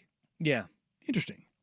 Well, interesting because the Carolina Panthers got a win because your Vegas Raiders rolled over and show your belly, baby. Absolutely got throttled.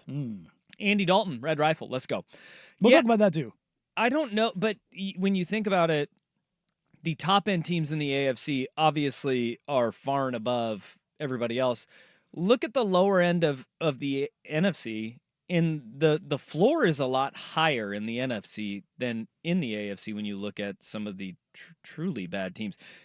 Tennessee is one of those truly bad teams. And I don't think we thought this at the beginning of the year that the NFC South would be mildly competitive, but it is. And I think Atlanta can still figure some stuff out.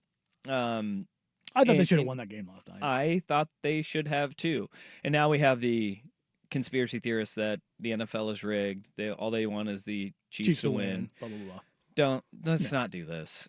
Can we just not? It was a bad call in the back of the end zone. PI. It was PI. Yeah. It was PI.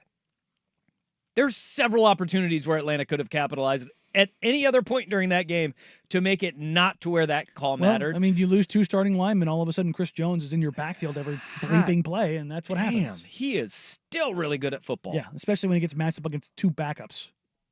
Is that good? Yeah. Is that good? 2 weeks in a row, that man is pointing and choosing at backups that are coming in and going, I'm going to murder you. And then he proceeds to murder them. Seems like a good place to be. So, but the floor is a little bit higher in the NFC right now because we saw, again, when Daniel Jones looks competent, they win a football game. And I did not see that one coming with New York being... Well, Malik Neighbors turns out dominant. Really good. Yeah, and the Browns... Both those catches were bonkers. Here it is in the AFC, like the Cleveland Browns are a joke right now. Deshaun Watson has the worst EPA added, expected points added. Basically, it charts everything that a quarterback does: run, throw, interceptions, completions, touchdowns, conversion rates. Like it's basically, I think, the best catch-all stat for quarterbacks. And he has the lowest EPA for a Browns quarterback since 2000. Seems bad. Think about that. Like, you're the only quarterback you were excluding is Tim Couch. The only quarterback you were excluding from this list is Tim Couch in his first 2 years in the NFL. That's how bad Deshaun Watson has been. Yeah, well, I see it. I'm looking at it. I mean, it is atrocious. It is atrocious. And then you throw in, and there's injury reports coming out all over Cleveland. Myles Garrett apparently had both of his feet repaired when he was a kid. Yeah. And he's dealing with injuries in both feet, and he might end up requiring surgery on both feet to repair it. This is crazy. How bad it is. Yeah. Oh, man. And the Browns are still better than Micah Parsons. Browns are an absolute mess right now. No. Jags, mess. Titans, mess.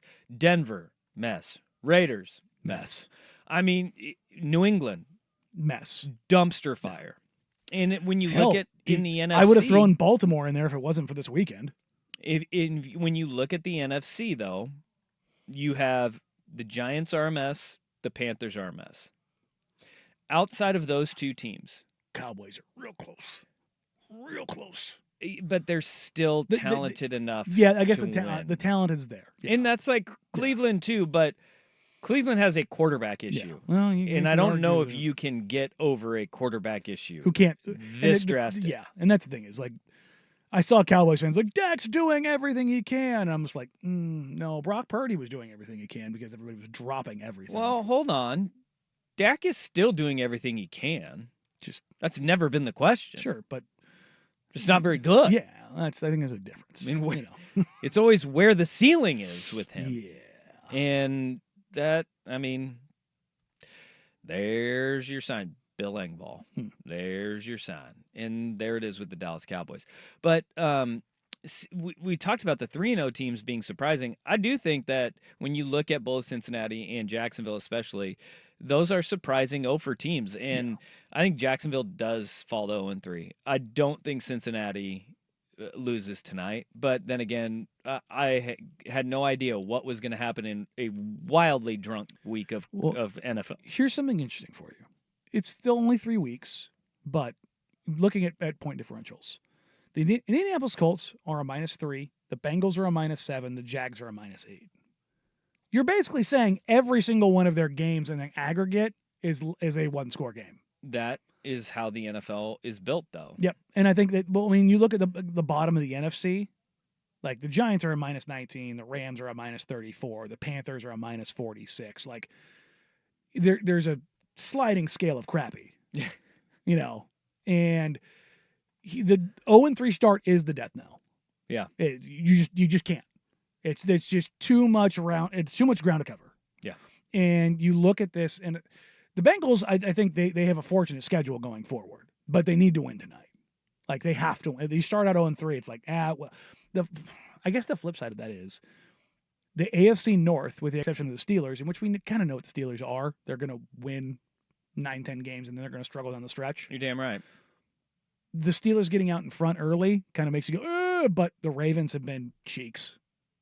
I mean, they've been bad. I mean, Dallas, after week 1, it was like, oh, Dallas, top 5 team. I heard multiple national NFL writers and prognosticators say that. They are a bottom 5 team right now. Right now they are. They are awful. They are not playing very good football. And well, they may not be bottom 5 just because of how bad the bottom is, but they're close. Yeah. They're in that conversation, and that's something that they didn't expect to see coming down the pipeline. And the Ravens, they completely redid their identity. They reverted back to 2004. Yeah. Where did you notice? Do you want to talk about that Lamar Jackson swap there? Because that going back to running the living hell out of the ball and Lamar Jackson being like the complimentary football player is quite different than MVP Lamar Jackson. Yes, but I think that this is something that we will see. They need to feel out what life is like with Derrick Henry, and I talked about this last week in that. They invested in Derrick Henry this week. They look uncomfortable playing that style of you have to lean on Derrick Henry, and then he pops.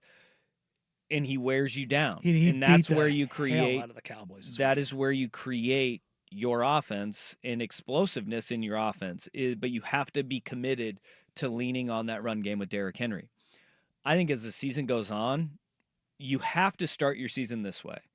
Because you know what you have in Lamar Jackson. What has been the big issue is that when the rubber meets the road, when it comes playoff time, Lamar is too banged up because you run him too much. And he's a guy who's lost 15 pounds. And you can see how smaller he is. What has been the issue with the Tennessee Titans under Derrick Henry? You need to lean on him and ride him all season long, and then by the end of the year, he gets banged up. He's banged up, and you're limited. Teams are, I mean, when you reach late season or playoff and it matters, teams just load up and say, your quarterback can't beat us. John Harbaugh and the Baltimore Ravens know that they can always go back to that Lamar game, and they can win because they are improved on the perimeter, and their defense will be okay as the season goes on.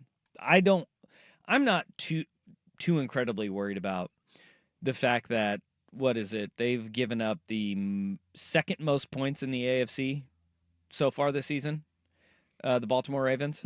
I'm not too worried about it. I think they'll be all right. Their offense is going to morph as the season goes on, and we're going to see that MVP Lamar.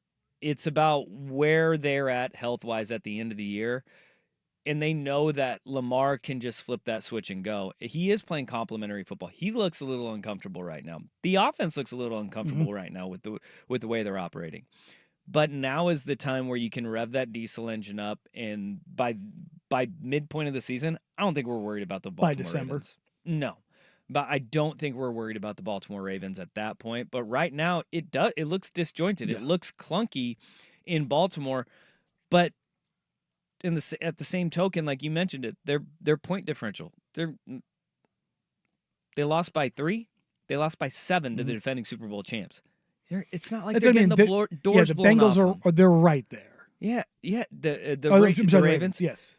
And their schedule. Hell, the Bengals are in the same mode. Their schedule's pretty damn tough too out the gate. Yeah. I mean, even with Dallas being in disarray, Ugh. you had the Chiefs, the Raiders, which you're going to want to have that win back. Mm-hmm. Cowboys, Bills, Bengals. Like a tough start to the year. They're going to be fine. Yeah. It's Baltimore. Yeah, John that Harbaugh Ravens is too Bengals damn game good. is going to be for a lot of momentum. I think the bigger issue is Justin Tucker not being able to just be automatic from 50 Yeah, anymore. three was it 3 50-yard misses already, or no? He said 3 total misses on the season. Well, I think 2 were under 50. He's been unbelievably reliable his entire career. I'm not a Cowboys guy. Everybody knows that. But Aubrey, holy crap, that was good from 70 plus. He's the most exciting. That thing was nuts. Part of their offense. That he hammered that thing. Yeah, that is 65. He was one off the record, and it was a no doubter. He could have been good from another 10. It was legitimately good from 70 plus. Crazy. Like I was blown away by how hard he kicked that ball. Yep. I did not know that was possible. You want to talk some more NFL? I always do. Okay, let's talk some more NFL. I want to talk more football. The rookies, they rebounded in week number 3. We'll dive into that here coming up on Danny and Dusty today, the fan. Hello, sports fans, and welcome.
Knicks in week number 3 look like they know NFL offenses. I think that what we saw is quarterbacks and offenses starting to adapt over across the board to stylistically what teams are doing. The teams that really struggled this week offensively were C.J. Stroud and the Houston Texans against Brian Flores' defense. And I talked about this last week, right, with the Brock Purdy thing, where he said, man, you guys stumped us. You had us on your heels.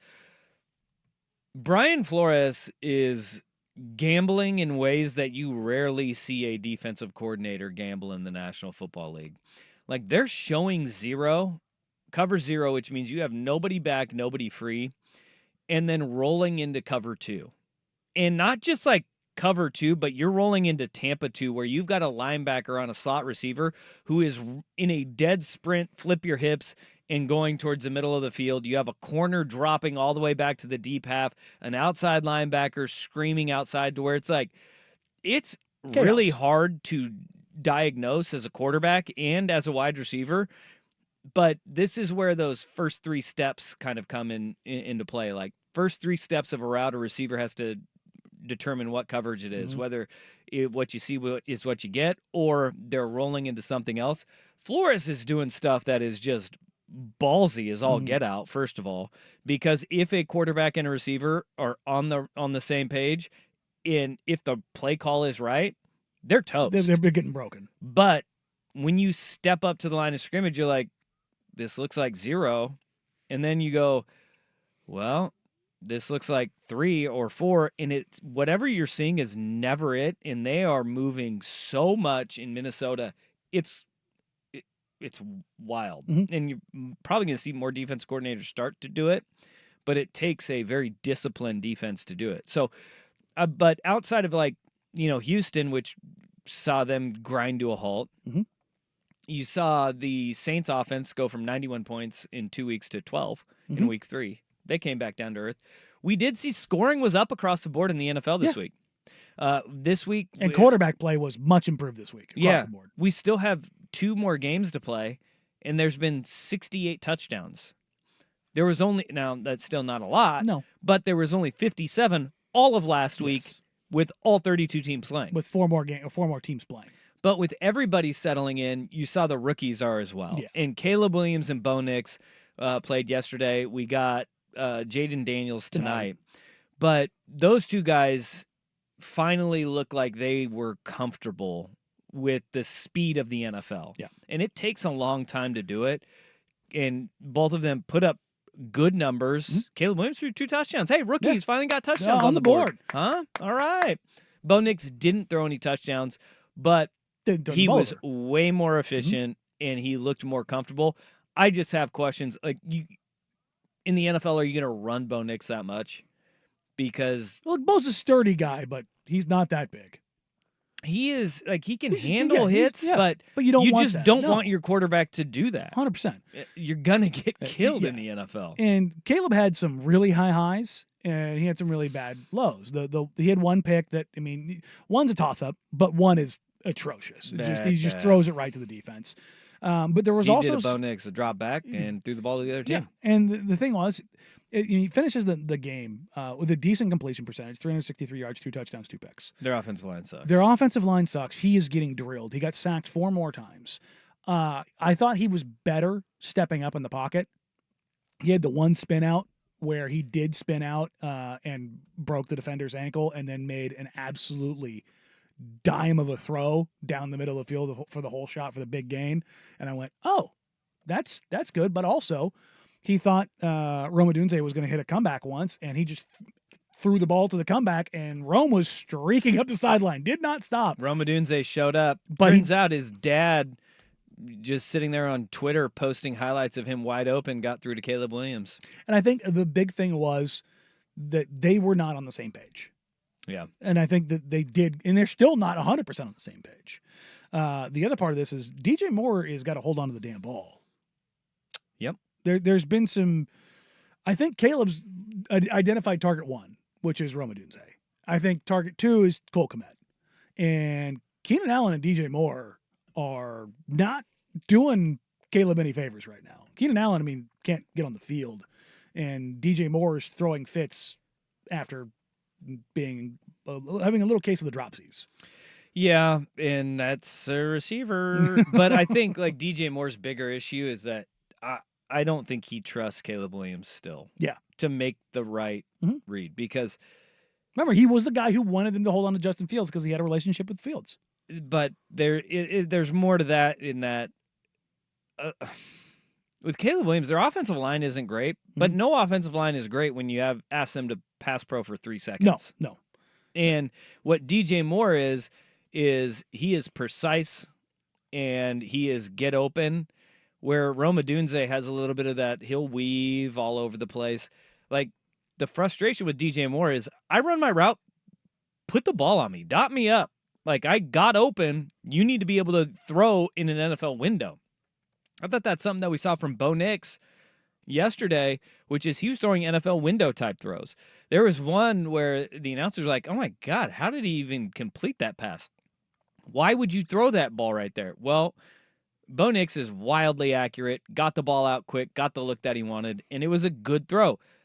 Caleb Williams is still holding on to the ball for far too long. Caleb Williams' throw time this week was 2.68, which is the exact same as Lamar Jackson and a 100th of a second behind Dak Prescott.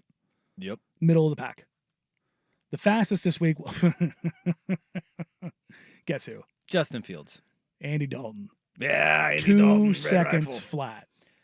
Yeah, get the ball out fast. Nobody else came close. Like the next jump is Patrick Mahomes at 2.46. Yep. So I mean, but if you're looking at all of the tracking for when Caleb Williams did get the ball out faster than 2.5 seconds, his rating and grade was even higher. So get the ball out. Let your receivers, and that is just trusting that an NFL open receiver, it looks like a covered guy in college. You just got to let it rip, and you can't go through the second guessing. You just got to throw that damn ball. So, I mean, we'll see with Caleb Williams, man. Yeah. It was progress this week, though. Yeah. And the same with Bo. You could just see things starting to slow down, but it's still. I'm really interested to see kind of where these guys are going into year 2. Yeah, just the discussions that we've had about Bryce Young and like the position that he was in. I'm of the mind that Andy Dalton stepping in and just showing the vast, what was it, 1.5 point difference? Mm-hmm. They forgot a 0. They forgot a 0. 15. Yeah. 15. Yeah. That's what happened. The difference, like, and yes, Andy Dalton's a veteran quarterback. Andy Dalton's washed, and he went, and the Raiders probably overlooked him, but that's not an excuse for the difference in play between Andy Dalton and Bryce Young. Yeah. And you could say, well, Bryce Young needs time, and Andy Dalton went out there with the same no weapons and the same beat up offensive line and absolutely cooked. And I loved what Dalton said after the game, though, which was, I just said, we're going to go have fun. We're going to go play free. Mm-hmm. There's no point in us getting down or beating ourselves up. And you can get that bump for a week or two. They'll come back down to earth. I bet you he's still going to go out there. They'll still be bad. But I bet you they'll still go out there with Andy Dalton, the quarterback, and perform at like an average level. Can that also show the difference between like how we're training quarterbacks today? Like it feels like a lot of the young quarterbacks, I mean, even all the way back to Patrick Mahomes, like they get into the league and I can't ID a mic. I don't know where the blitz is coming from because they all come out of this air raid where, I mean, Andy Dalton isn't that much older than these guys. Well, he's just seen everything. You're what, 15 for him? Right, but he went through in a time where it was more about progression through everything. Concepts, yeah. No, and that's what I was saying when I'm interested to see kind of where Bo and Caleb end up after a year, because Caleb and Bo's week 1 both of them were atrocious. The gains they've had already through 2 weeks have been pretty significant. And I'm just kind of wondering, what part of this is flash in the pan? What part of this is opponent? What part of this is game planning? What part of this is coordinator? You know what I mean? I'm very interested to see kind of where these guys, Bo and Caleb specifically, going into year 2. Yeah, I think with Bryce Young especially, I don't think it's quite as severe as what you're saying, Will, because he has physical limitations too. Fair. And he also had, I keep going back to that report that's just wild to think about, where year one in the NFL, he had 3 different people telling him philosophically 3 different things in what their offense was supposed to do, what he was supposed to dissect in his first year. Nobody can be functional in that. And then you get Dave Canales coming in who wanted to just like build him back up, and after 2 weeks they're like, yeah, no, we're done. You know, and that's the thing is, like, I think he might be so cooked. Like, I'm looking at his career numbers. He has played in 18 games where he has appeared. He has thrown for more than 200 yards in 5 games. Like that's the thing is, like, I don't want to dogpile on the kid, but like, what's redemptive there? Yeah, I think his receivers also gave up on him too, because I that think- was I think not the the whole same team gave up on Deontay him. Johnson and Adam Thielen that we saw No. the first 2 weeks. No, did you see the clip of Dallas. Thielen last week going to the sideline, pissed off at Bryce Young? Yeah, Like, I mean, they quit on him too, and I think that kind of speaks to it. And you know this, Will, you know this too. When a guy doesn't have it, you can't fake the funk. no, You just can't. And I think the reason you saw his teammates rally the way that they did this week is because even though Andy Dalton's cooked, yep, they know that he's a pro, yep, that he's capable of going out there, and he's quote unquote earned the right to take them out there. yeah. And look, the same thing happened with Sam Darnold in New York. Mhm. His receivers, his team were just like, no, the guy's seeing ghosts. We can't trust him. Yeah. We don't want him. You lose that favor very quickly. And Remember the 49ers when Brock Purdy came up? They're like, no, in camp. Remember Trent Williams was like, no, this kid has got it. Yeah. And that's how they went out with the last pick in the NFL draft going out there. You know, it's just those guys know. Yep. Those guys know. And it's that just, doesn't mean that he can't get it. He needs to be somewhere else. So. Yeah, he can't get it cannot there. be in Carolina. No. They need to trade him. Yeah, Schefter just get him out of reported there. that, you know, multiple teams are interested. I'm sure multiple teams were interested in giving up like a 7th round pick because there's nobody giving up capital for him right now. His value is so fried that you'd be lucky to get a 4th round pick, I think. You're not getting a 4th. Like I'm dead serious. I think that would be the best offer you could get for him right now. Yeah. I cannot think of a player whose value has fallen off more in a shorter period of time. No. It's just brutal. I don't know how high the value was at the beginning, though, because we heard this. All of the teams that were sitting there ahead of Carolina were like, we weren't going going to take him anyways. It's speaking of faking the funk. There were a bunch of franchises that fooled David Tepper into taking Bryce Young. Mainly the Chicago Bears. Hey, good for them. Yep. Hey, we might do it. Might do it. Yep. All right, coming up next, the Cougs. They couged very hard until they didn't. We'll get to that and more coming over here. But first is Big Will Betts with the Sports Center Update.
Be killed.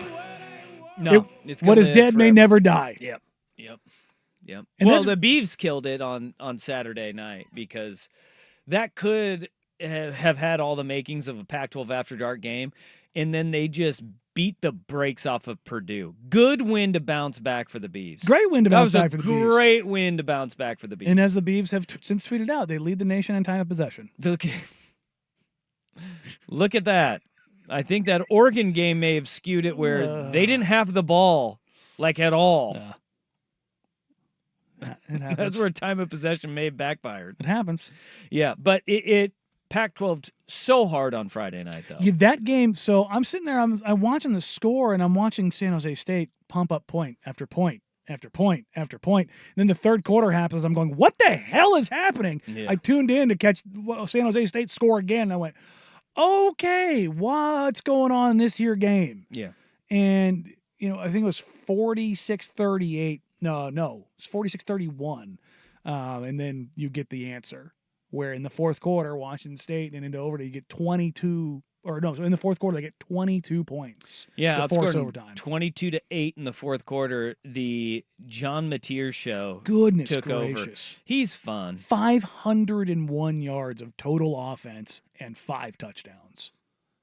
I love that. Threw the ball 46 times, ran it 18. I love that for their fan base. Oh, man. I love it Herculean. for the Cougs, man. They needed this so badly. And look, it may just be a win over San Jose State, and people are like, meh, whatever. At least that was like a 3-0 team in San Jose State. Mm-hmm. Now, they did beat Kennesaw State and Sac State, but they had a win over Air Force. And they were riding a little bit of a high, and they thought they were going to catch Washington State. And they've got a couple of dudes in Floyd Chalk and Nick Nash. Nick Nash was nasty. Nick Nash is a dude. But they thought they were going to catch the Cougs on the chin after an Apple Cup win, that nobody thought the Cougs were going to go into Seattle, and they were going to beat Washington and Lumen Field. And they did that. And to be quite honest, at the beginning of the game, that looked like a Washington State team that was maybe sniffing their own farts a little bit. Mm-hmm. Well, guess what?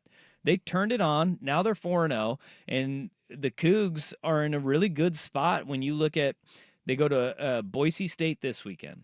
That's going to be – this is where the Boise games – 25th ranked Boise State. Yeah, how about with that? The Cougs at 26. They are the top receiving votes team in the country. And look, they can slide in if they get a win against Ashton Genty and company. Mm-hmm. And Boise State needs that more, even more, because they can't have 2 losses. Oh, no. And what you look at it, all 3 of Oregon's wins – their only loss to their opponents are to Oregon. Idaho continues to be unbeaten. Boise State, also 3-1. There you go. Oregon State, 3-1. But Boise can't afford to have multiple losses. No. They just can't do it. And losing to Oregon by a field goal on the road is not going to hurt your cause. WSU afford to have more than 1 loss? No, they can only afford 1. Can they even afford 1? No. With that schedule? They can't. They can't. So to make a playoff? Yeah, no, they have to win out. Cougs have got to win out. Beavs have got to win all of their game. Well, I think Beavs I want the Cougs to win out. Beavs are out. Beavs are out. That's not true. Because I know Boise State won't host. That's unfortunate. They'd go on the road, for sure. It would be very cool to either get Boise or the Palouse in December with a home playoff game. Yeah, that would sign me up. Wouldn't happen. No, it wouldn't happen. But every team in the country would be like, no. I'm not going. So my choices are the Smurf Turf or Eastern Washington in late December. Nah, I'm good. I'm good, dog. We got no countsies on this. Yeah. Oh God, that would be so good for college football. Yep.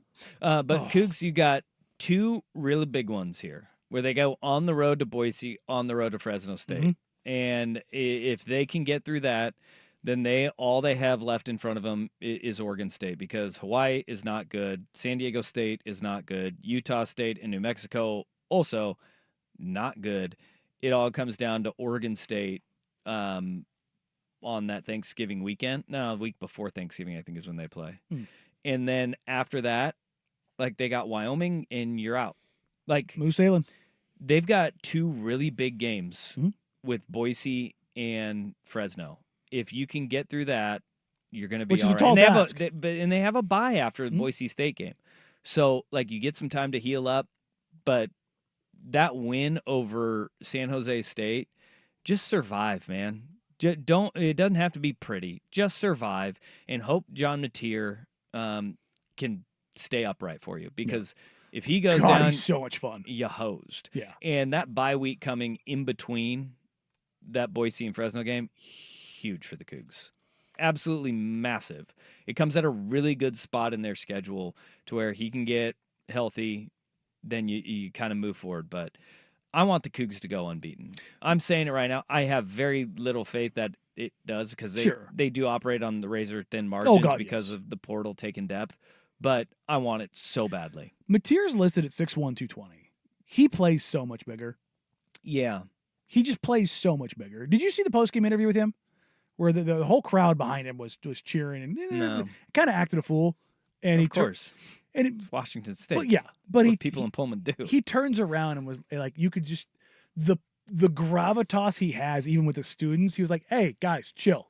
He's like a dad. Yeah, and everyone just kind of locked up and like let him do his interview, and it was like, oh, this guy's already just a campus legend. I love him. And it was very cool. Way different than Gardner Minshew, who's like, yeah, let's party. Who's let's like, go. Cracking some Keystone on the camera. You're damn right. But I think Mateer is probably doing all right on the NIL.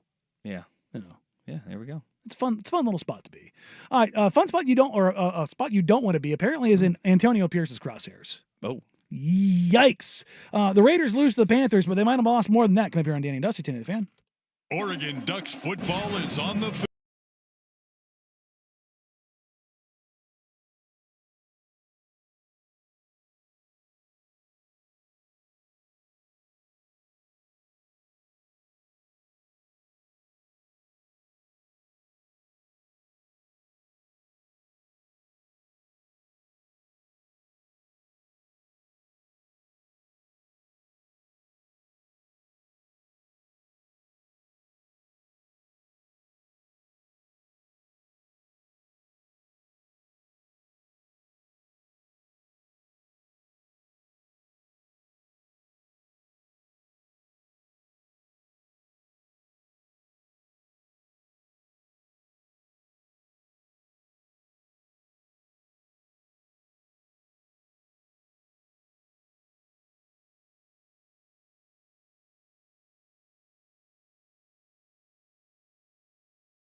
doormat of the NFL and the Carolina Panthers, the Red Rifle, excuse me. God, I'm screwing up all over the place.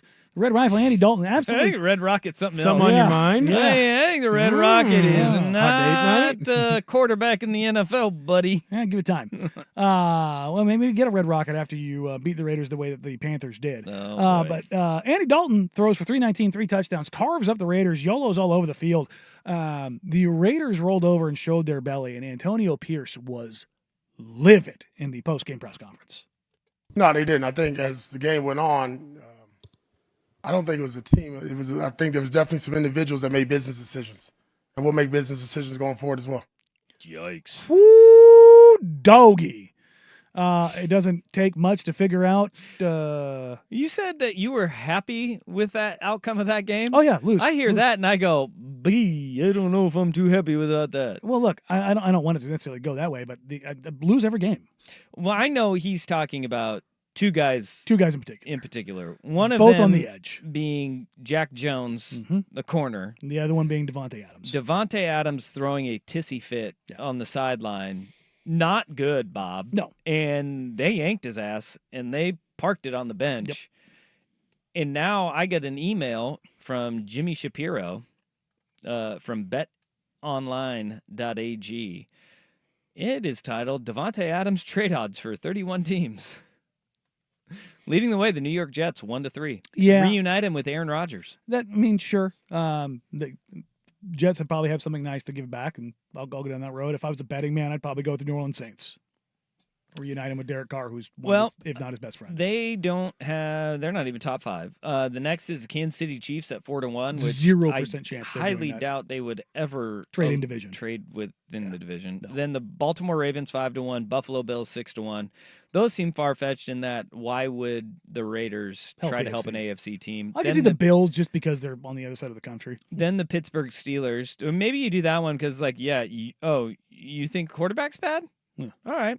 And then the New Orleans Saints at 10-1 odds. Yeah. That's where I would end up going.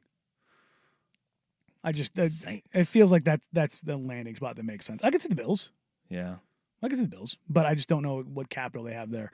It seems like he's destined for an NFC team. That's kind of where I end up with this. It is beyond me to see Mark Davis trading to the Chiefs, trading Devontae Adams to the Chiefs. Who has the capital aside from the Saints to really go and get him that would also need him in the NFC? Like, it's not going to be Seattle. It's not going to be Minnesota. It's not going to be the 49ers. Like that's what I'm saying. New Orleans makes a ton of sense. Like, aside from New Orleans, who could really even go after him? Unless you're willing to part with a young receiver that you think is good. Like, what, Atlanta? It's like, hey, we're going to pass on Drake London. Oh, they wouldn't. I don't think they'd pass on him. If anything, they'd probably try to move off Pitts. Pitts wouldn't do it because they already have their tight end. Now, here's the problem with the Saints, though. Where are they at cap-wise? Who do they trade? Well, yeah, they're not going to get rid of Chris Olave. No, because you're trying to pair him with Olave and Kamara. Shaheed's not going to get it done. No. I think it becomes about draft capital. And they have their picks moving forward, but they need to hold on to their draft picks because they traded a second rounder this past year to Denver as part of the Sean Payton deal. Oh, that's right. Yeah. So you're sitting there and you're looking at it going, can they afford to go and get back up against the salary cap? Because Devontae Adams has 2 more years left on his deal, although there is an out after this season, but you're not going to give up a bunch of capital for a guy that you're going to cut. I found a great landing spot for him. Can the New Orleans Saints afford to have $35 million in a wide receiver over the next 2 years? And that if you think you can really compete, then yeah. And that's the question. Do you think you can really compete? Boy, I don't think they probably should feel like they can really compete. Probably not. Oh, coming into next year, the New Orleans Saints have minus $96 million to spend. They have the least amount of cap space in the entire National Football League. No, well, the perfect team for him. We've seen them kick the can down the road. Yeah, they've been year magical after about year it. after year. I could see, and this is kind of just spitballing here, I could see the Tennessee Titans Talking ton of themselves cap, over. Yeah. ton of cap space. Calvin Ridley, DeAndre Hopkins, and you go. We're gonna roll it back like it's 2020, and we're gonna have Devontae Adams and DeAndre Hopkins paired up side by side, but they suck. There you go. And that would work for the Raiders too. I was about to call them Oakland. That'd work for Vegas too because it's a team that's not vying for a Super Bowl championship either. And you're like, go ahead. Good luck with Will Levis. But there are not a whole lot of teams that truly make sense in this because we know Washington doesn't want to give up capital to get an elite receiver because they didn't do it for Brandon Ayuk. And look, Devontae's probably better than Ayuk. Well, he is better than Ayuk right now, but what does that look like in 18 months? Where are we sitting on the Arizona Cardinals in all this? Be a cheeky spot to land. You have Marvin Harrison. Don't they owe cap or do they owe picks for the? They have the third most cap space. No, don't they owe a pick for the GM stuff? Maybe. Yeah, but I don't think that is a high pick. I know it wouldn't work, but the perfect spot would be Green Bay. They have a young quarterback. They don't have a true number one. Like, they have the cap space. This might work. LaFleur might actually have to admit that he was wrong. He could teach a young budding star wide receiver and another one who looks like he could be a pretty good too. No, they have all their own picks. The Cardinals. Do? Okay. Yep. That's a sneaky one. Yeah, that could be very sneaky. Short relocation too. Just Vegas to Arizona. You don't need to fly. Yeah. You just put him in the U-Haul. You U-Haul that one. Let him go. It's only a couple hour drive. That ain't bad. Good work, you got it. Coming out of press conference today, to Sean Reed from The Athletic, who covers the Raiders.